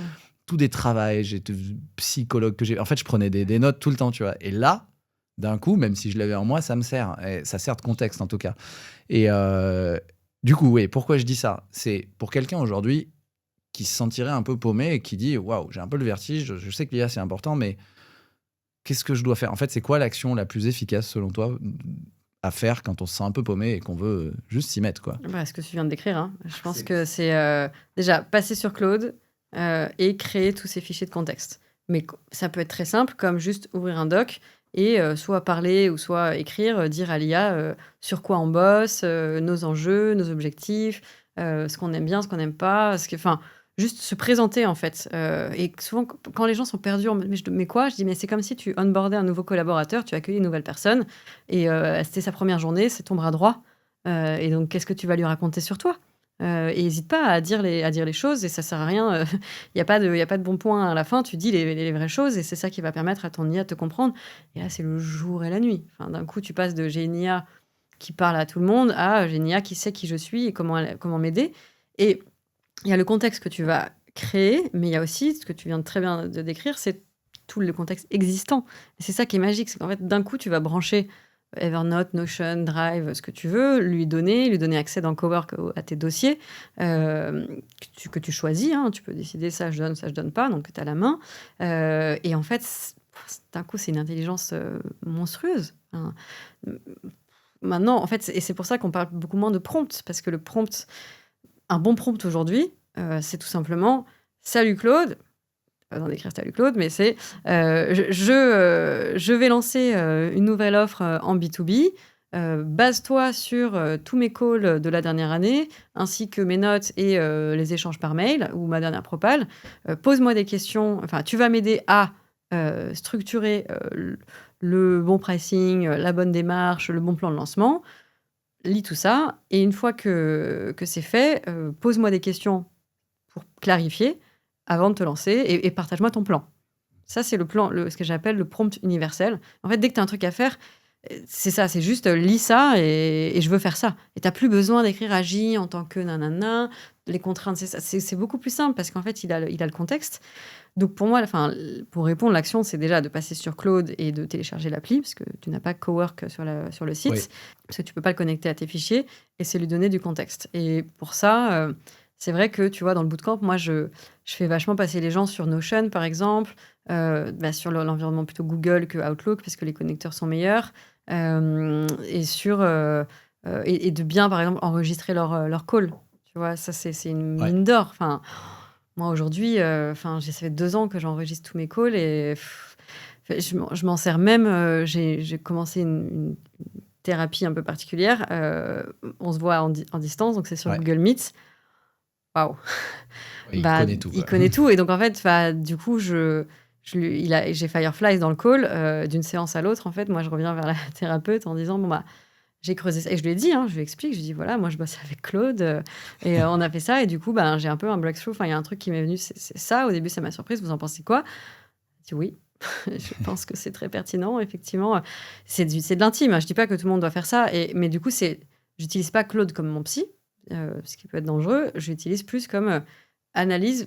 Donne-moi des signaux faibles, forts. Aide-moi à comprendre ça. Donne-moi des références. Dirige-moi vers des podcasts. Dirige-moi vers d'autres situations. Enfin, donne-moi des lectures. Tu vois, Hmm. pour moi, il n'y a pas d'endroit où l'IA est pas bonne. C'est plus comment tu vas l'utiliser, en fait. Et ouais. Est-ce que, alors ça, c'est une action super efficace, mais je trouve que c'est quand même bien si c'est guidé. Si tu es d'accord, on peut peut-être donner une petite ressource que je mettrai soit dans le lien, dans les notes de l'épisode, notamment le prompt parfait. Je vais le mettre en ressource dans les notes de l'épisode parce que c'est vrai que c'est une structure qui paraît simple quand tu l'as fait 50 fois, mais c'est bien. Moi, au début, je me suis référé, le prompt parfait Claude, juste la structure. Je veux que lis d'abord, etc. Ça, pour celles et ceux qui nous écoutent, je peux le mettre dans les notes de l'épisode où je mettrai un lien. Et peut-être ça peut être intéressant, si tu es d'accord, de montrer les quelques minutes où tu expliques le setup sur Claude Cowork. Avec plaisir, ça peut je te donnerai le lien. ça, c'est d'une richesse incroyable. Ok, on rentre dans le vif du sujet sur Claude Cowork. C'est clairement l'outil que j'utilise le plus en ce moment. 80% du temps que je passe sur mon ordi, c'est à discuter, à faire des actions avec Claude Cowork. Je vais vous montrer dans cette vidéo extrêmement concrètement comment l'utiliser parce qu'il y a un vrai retour sur investissement. En fait, c'est pas juste un LLM qu'on ouvre, on commence à discuter avec lui. Si on passe une demi-heure à l'installer, à le configurer, à lui donner notre contexte, à choisir le bon modèle, à connecter nos outils, le retour sur investissement, il est exceptionnel et ça change complètement ce qu'on est capable de faire avec Claude Cowork. Ça m'aide dans toutes les tâches petites et grandes de mon quotidien pro, mais aussi perso. Par exemple, j'ai créé des tâches planifiées avec Claude et donc tous les matins, j'ai mon briefing de la journée, mes news hyper importantes sur l'IA, les mails urgents à traiter. Le truc le plus fascinant que j'ai fait avec Claude ces dernières semaines, c'est qu'il m'a aidé sur la stratégie et l'exécution d'un des projets clés que j'avais en ce moment. Dans le bootcamp, vous savez que moi, ce qui me plaît, c'est le contenu, vous parler d'IA, faire des lives, vous accompagner, c'est clairement pas la partie market. Mais j'ai aussi à cœur de faire grandir le bootcamp. Et donc, j'ai demandé à Claude d'aller analyser tous mes outils de CRM, ma plateforme du bootcamp, mes mails, etc. Et il m'a fait toute une analyse et une recommandation stratégique sur comment créer toute ma strat marketing pour que moi j'ai moins de temps possible à y passer et que je puisse juste venir mettre l'effort, le poids du corps là où c'était important. Donc il m'a fait ce doc, il m'a fait en gros un mini site avec tous les chiffres, les feedbacks, les idées, les recommandations, l'analyse, enfin des trucs que vraiment, c'est même pas que j'ai pas le temps de le faire ou l'envie, c'est que je ne saurais pas le faire à ce niveau-là. À partir de ça, il m'a créé un Notion avec un calendrier sur le mois qu'on a édité ensemble et qu'on a suivi ensemble pas à pas. Et du coup, moi j'ai pu passer du temps sur le dernier bout de la chaîne. Ce qui me plaît le plus, c'est écrire, c'est réfléchir, c'est creuser des sujets, c'est être en contact avec les gens qui s'intéressent au bootcamp. Mais tout le système, de manière extrêmement intelligente, extrêmement stratège, a été co-conçu par Claude. Et pour ce week-end, une carte avec des randos à faire en vélo dans le Vercors. Bref, des petites choses, des choses plus structurantes, du pro, du perso. Ça commence par le setup. Un peu de définition pour démarrer. Qu'est-ce que c'est Cowork? C'est vraiment, comme son nom l'indique, un espace de travail, comme un bureau partagé, un système, pas juste un chat, où Claude va avoir accès à vos fichiers, vos outils, votre contexte. Vous êtes avec lui, vous bossez ensemble, main dans la main. C'est vraiment du coworking avec votre IA, à la différence du chat classique, où en fait, votre IA, c'est un collaborateur qui va lire, écrire, créer des fichiers, naviguer, il se souvient de ce dont vous lui parlez. On est vraiment dans du chat, mais c'est beaucoup moins profond, beaucoup moins puissant, et il n'a pas cette capacité d'action. En fait, Cowork, c'est tout simplement des agents. On parle beaucoup d'agents, on a l'impression que c'est un truc ultra complexe, qu'il faut implémenter, connecter à plein de choses. Cowork vient de casser cette barrière en disant, en fait, vous n'allez plus parler avec du chat, vous allez parler avec des workflows, avec des agents, en discutant avec eux. La philosophie, investir 30 minutes et quelques pour ensuite passer à des prompts, on dit souvent des prompts de 10 mots, mais des prompts ultra courts. Je vais vous montrer le prompt universel qu'on peut réutiliser à l'envi à partir du moment où on a fait le boulot sur le contexte. Ok, on part en setup. Première étape, télécharger Claude. À la différence des LLM qu'on utilise en mode chat, que moi je recommandais d'utiliser sur le navigateur, donc vous alliez sur le site ChatGPT ou Claude, là, Claude Cowork s'utilise avec l'application de bureau qu'on doit télécharger. Donc vous allez sur le site claude.com et vous téléchargez Claude sur votre environnement de travail, sur votre bureau, donc Mac ou Windows. Donc très simplement, ensuite, il s'affiche dans vos outils une fois que vous l'avez installé. Donc si vous baladez, vous avez à gauche le chat classique, au milieu le fameux Cowork, où on n'ouvre pas des chats mais bien des tâches à accomplir qu'on va donner à des agents avec lesquels on discute. Surtout choisissez bien le bon modèle, Opus 4.6 avec la réflexion étendue. La deuxième étape, c'est de créer votre dossier de travail, le fameux dossier partagé avec Claude pour ce bureau partagé, pour que vous soyez vraiment en coworking ensemble. L'arborescence que je vous propose, c'est un dossier avec 4 sous-dossiers. Projet, donc en fonction des projets sur lesquels vous bossez, vous allez pouvoir nourrir, mais Claude va aussi pouvoir aller mettre des dossiers dedans. Des modèles d'email, des modèles de posts, de propositions commerciales, de ce que vous voulez que vous allez pouvoir donner à l'IA. Les livrables, c'est là où tout simplement Claude va vous déposer les fichiers qu'elle crée pour vous. Et les archives. Donc à quoi ça ressemble? Moi par exemple sur Mac, voilà, j'ai mon dossier Cowork avec projet, modèle, livrable et les archives. Et on arrive au fameux fichier de contexte où là c'est vous qui allez bosser un petit peu, mais je vous ai facilité la tâche. On va amplifier ce dossier en ajoutant 4 documents clés qui sont vraiment le sésame pour que votre IA vous connaisse.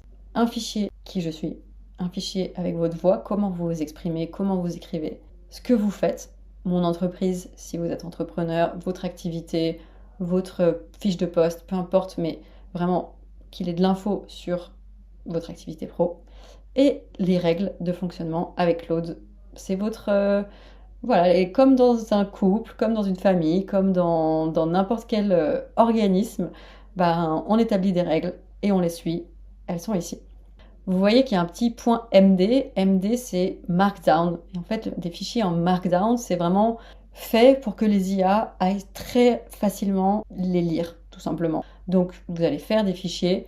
Idéalement, vous allez les transformer en Markdown. Je vais vous montrer comment le faire. Je vous ai préparé un petit Notion. J'utilise beaucoup Notion, vous le verrez, avec les templates pour chacun de ces fichiers.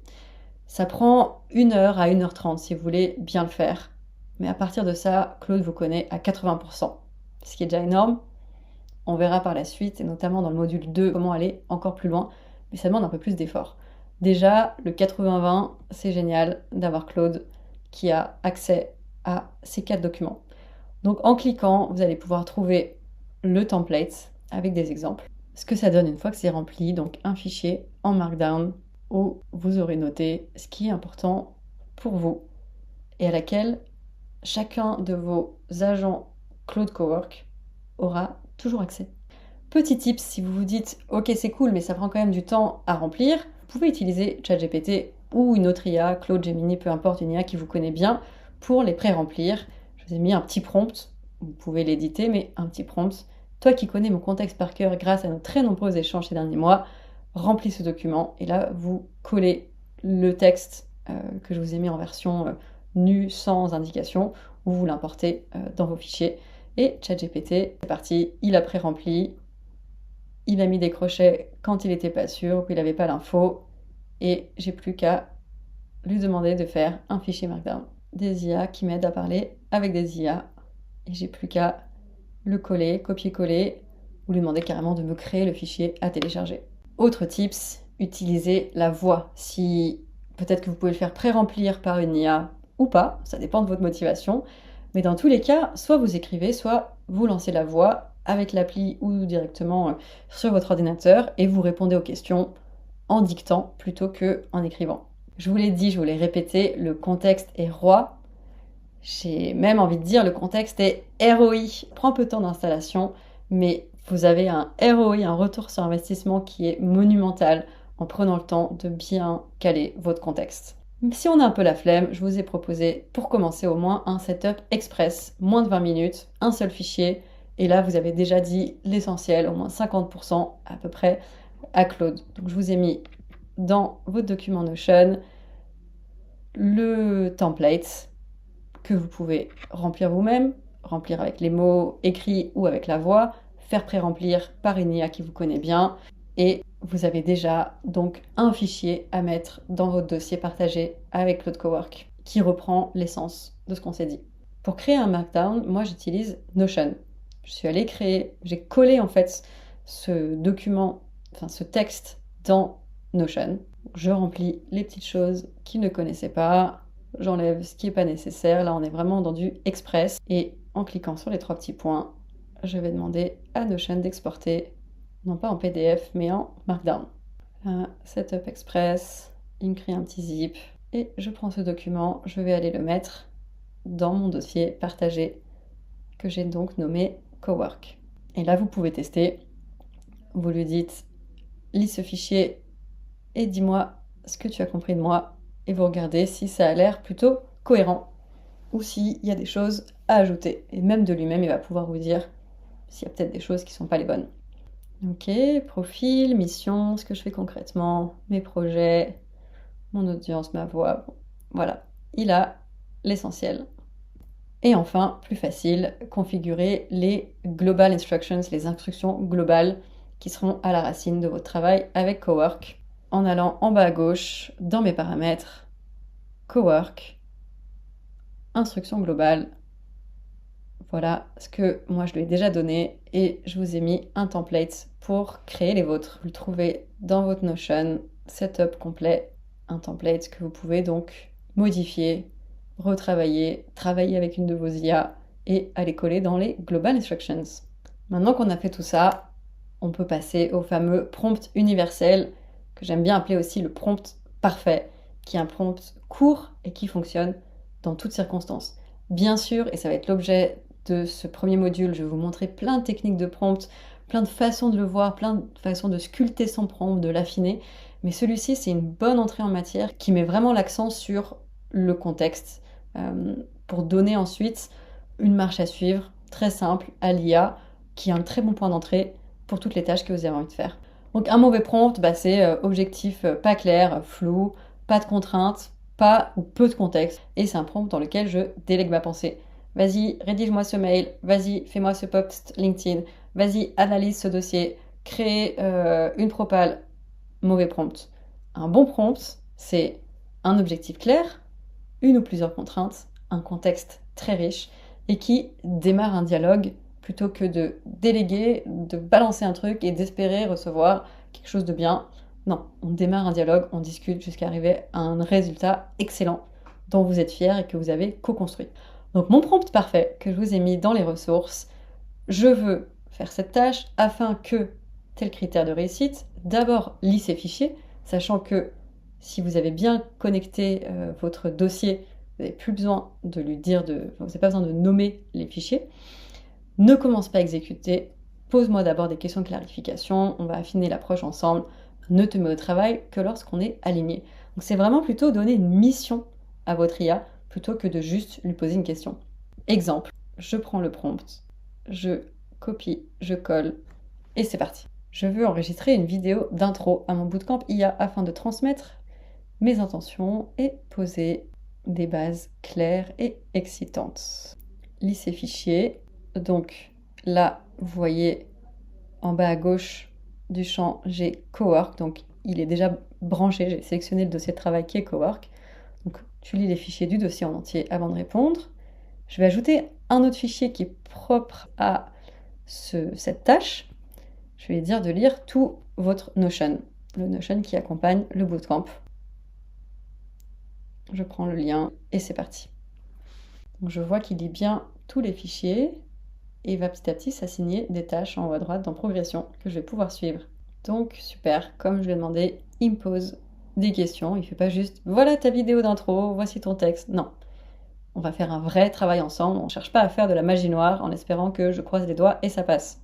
Donc je vais répondre aux questions. En plus, elles sont hyper précieuses ces questions parce que c'est des questions que je ne me serais pas forcément posées et qui m'ouvrent un peu un champ des possibles. Je me dis ah tiens, ça j'y avais pas pensé. Oui, ça c'est intéressant. Ça c'est important que je le clarifie. Hyper intéressant d'avoir déjà juste des questions et pas juste des réponses de la part de mon IA. Donc je continue. Je lui explique comment je vais filmer, ce que je veux raconter dans cette intro, le fil rouge, et je lui dis pourquoi j'ai besoin de lui. Je veux juste la trame. Je veux surtout pas qu'il écrive à ma place. Ok, il continue avec les questions. Je réponds à ses questions et je le laisse bosser.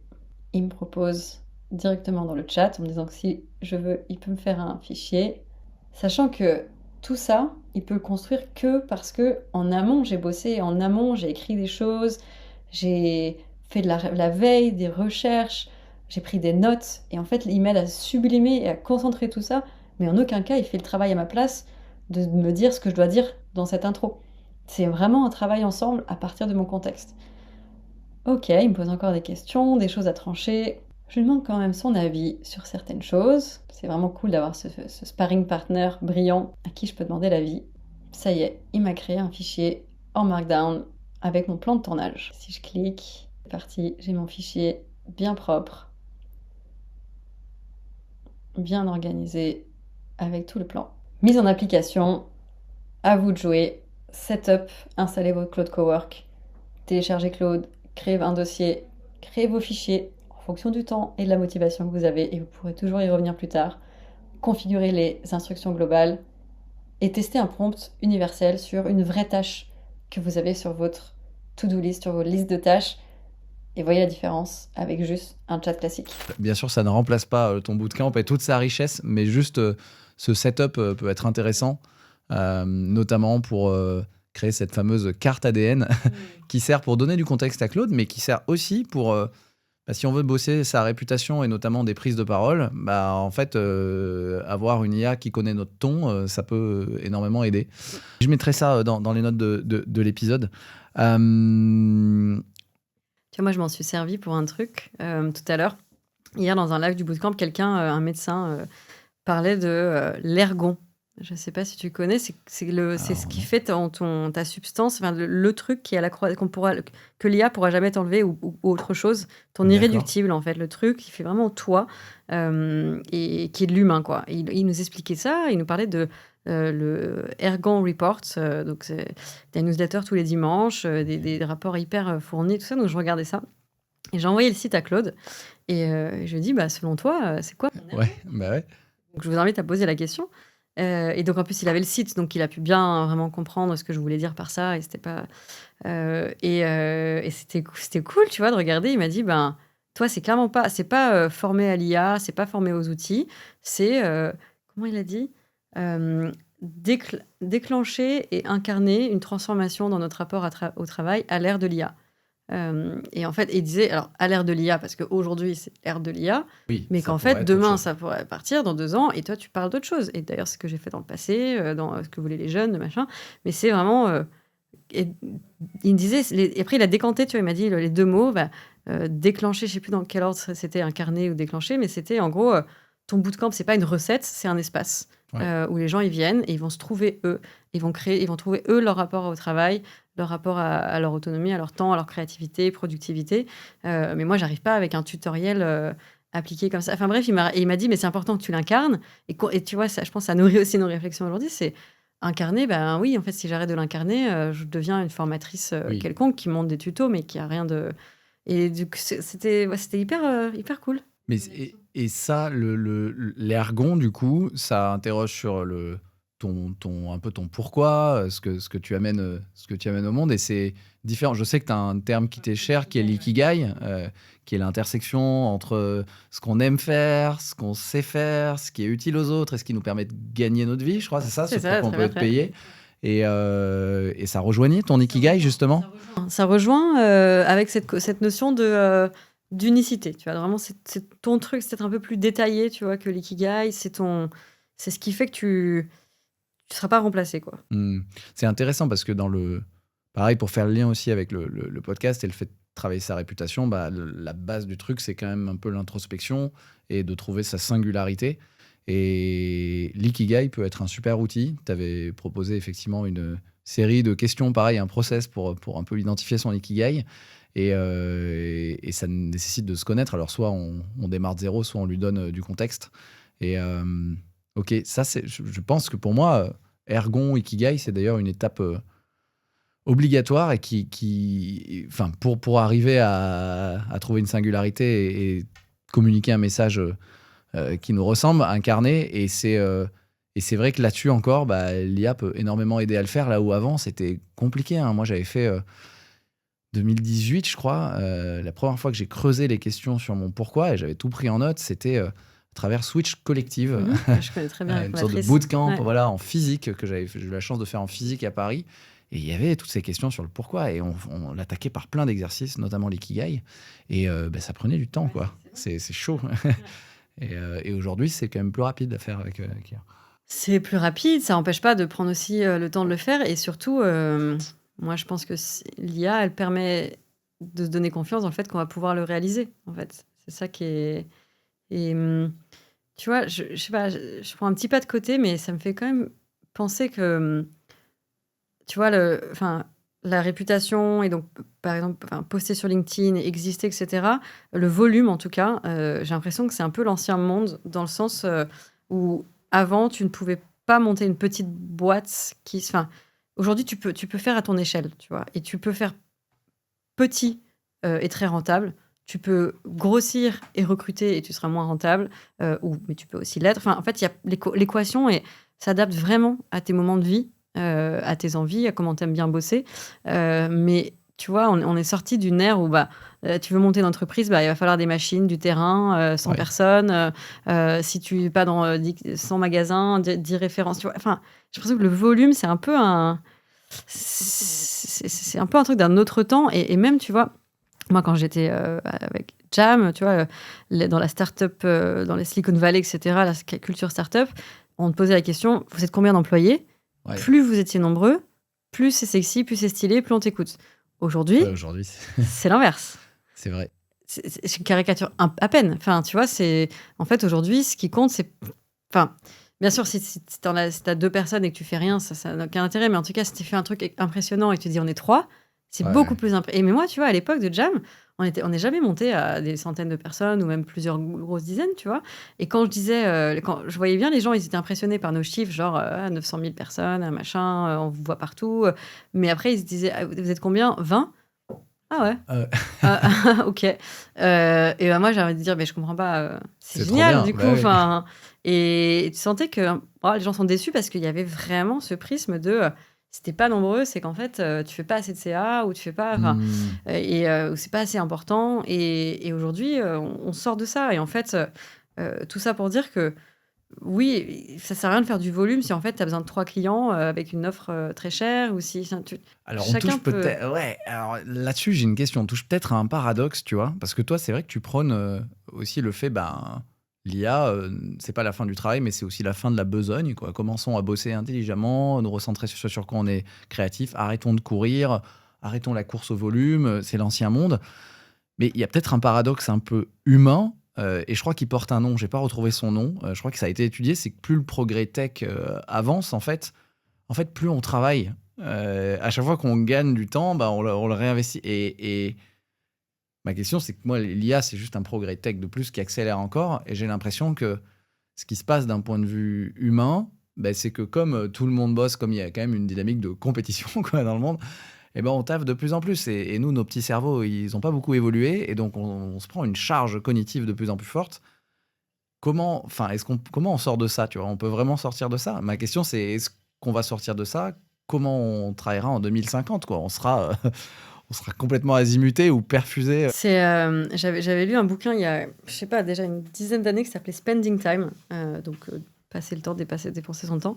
Donc c'était il y a 10 ans, parce que c'était bien avant l'IA, et qui expliquait un truc fascinant, qui était que aujourd'hui, on a l'impression que le temps passe plus rapidement qu'il y a 50 ans, que nos grands-parents, nos grands-parents.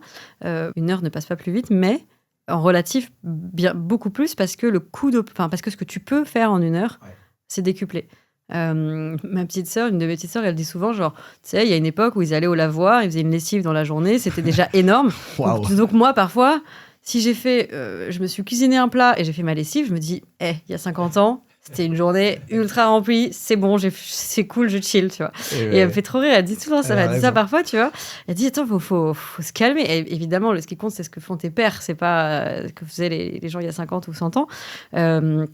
Mais en gros, il y a deux choses. Il y a, en fonction de notre époque, donc on peut faire beaucoup plus de trucs aujourd'hui, donc on a l'impression que le temps passe plus vite, parce qu'une heure, tu peux faire énormément de choses. Si avant, tu faisais un pot-au-feu en une heure, bon, bah voilà. Et l'autre chose, c'est que plus ton temps est rentable, plus tu cours après le temps. En gros, si en 10 heures, bah, tu vas gagner, tu vois, par exemple, un SMIC, le coût d'opportunité de ne pas faire cette journée de travail, bah, voilà, il se mesure à un SMIC d'une journée, quoi, enfin, le rapport.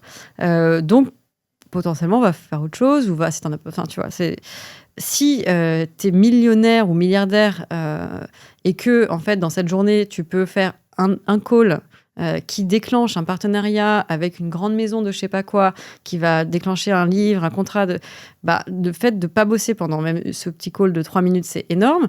Mais je disais milliardaire dans le sens où tu peux aussi, par exemple, aller faire je conseille pas de faire ça et c'est pas mes valeurs du tout, mais tu peux prendre un yacht et aller voir toutes les mannequins et je sais pas quoi et faire, enfin, tu vois, le coup d'opportunité de rester chez toi. Ce jeudi soir, il est bien plus grand quand en fait, tu peux juste prendre n'importe quoi et aller se refaire, tout faire en fait, et te retrouver au milieu. Tu veux aller skier, dans 2 heures, va skier, tu vois. Moi, tu sais, quand on parlait je prends une grosse digression pour te répondre, mais je pense que c'est important d'avoir le contexte. Tu sais, on parlait à un moment beaucoup de Hyperloop, tu vois, le projet où en fait...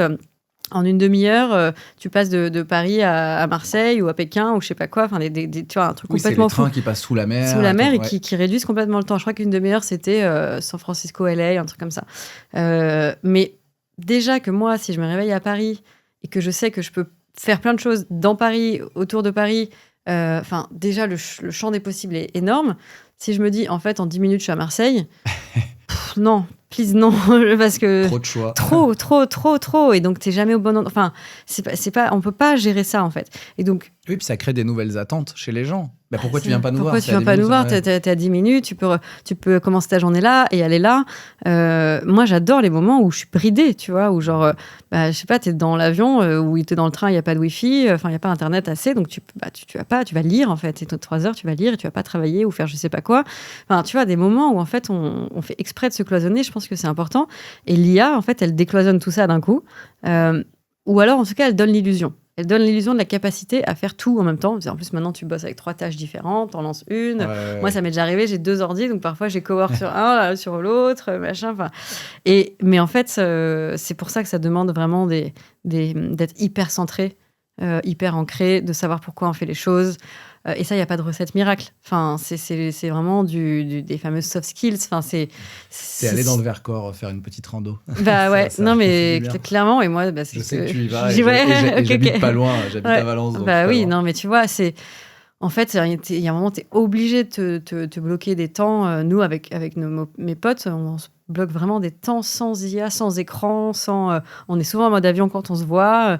Tu as vu qu'au début du call, au début du podcast, Les 2 téléphones j'ai sont mis, là. les 2 téléphones, moi j'ai mis sous la table, je veux pas le voir, il n'existe pas. Tu vois, aujourd'hui, parmi mes meilleurs potes, souvent quand je leur envoie un message sur WhatsApp, il y a un trait, parce qu'ils sont en mode avion. Parce qu'en fait, c'est mode avion, on reprend, on machin, parce qu'on essaye de limiter. Et en fait, le temps humain n'est pas le même que le temps IA, et le temps IA nous fait croire que, là, c'est même plus le coup de... on compare plus à nos grands-parents ou à grands-parents, on compare à... En fait, qu'est-ce que tu fais quand on te dit en 1 heure, tu peux lancer un business? Ça n'a plus de sens. Ouais, j'avoue. Donc, cultiver quand même son centre, son ancrage. Et c'est pas des trucs de tarte à la crème, c'est indispensable. Marjolaine, j'ai une dernière question. J'ai promis de te libérer à l'heure. Merci déjà pour tout ce partage. Merci à celles et ceux qui nous écoutent depuis quasiment 1h30. J'en profite pour vous dire d'ailleurs que si vous avez des réactions, des questions, nous moi je passe un très bon moment, mais vous nous écouterez peut-être dans 6 mois, 1 an, donc n'hésitez pas à m'envoyer en tout cas des retours sur LinkedIn, c'est là que je les vois et ça fait toujours plaisir de les recevoir, de savoir qu'une conversation a pu toucher quelqu'un à un autre moment ou parfois créer une inspiration. Toi sur LinkedIn aussi, on peut te contacter. Aussi, Ouais, d'ailleurs, petite question, mais que je pose tout le temps et que j'allais oublier ensuite, c'est comment on fait pour te joindre, pour bosser avec toi, pour te contacter? Le bootcamp, lebootcampia.com. Le site, et sinon, le bootcampia. Sinon, LinkedIn, Insta. Et ok. Et je mettrai les liens de tout ça dans les notes de l'épisode. Je crois que je suis un assez mauvais ambassadeur parce que j'ai fait le bootcamp, mais si je me souviens bien, il y a un code promo, non, des gens qui l'ont fait. Je pourrais le mettre aussi. Tu pourrais le mettre avec plaisir. Je sais plus qu'est-ce que c'est. Bootcamp Family. Bootcamp Family. Bon, je mettrai, pour je les mettrai le code pour celles et ceux qui veulent rejoindre. Et j'avais une dernière question qui boucle un peu la boucle. En fait, tu as parlé tout à l'heure du fait que il y a plein de futurs possibles. Et c'est un peu à nous, l'IA va pas le faire à nous, c'est un peu à nous d'imaginer des futurs souhaitables, et que si on les imagine pas, ils vont pas se créer. Et du coup, personnellement, moi, je pense que ça passe beaucoup par le récit, qu'on a besoin de récits et de récits porteurs de ces futurs souhaitables. Et je voulais te poser la question, toi, de quel récit tu veux être la porteuse aujourd'hui?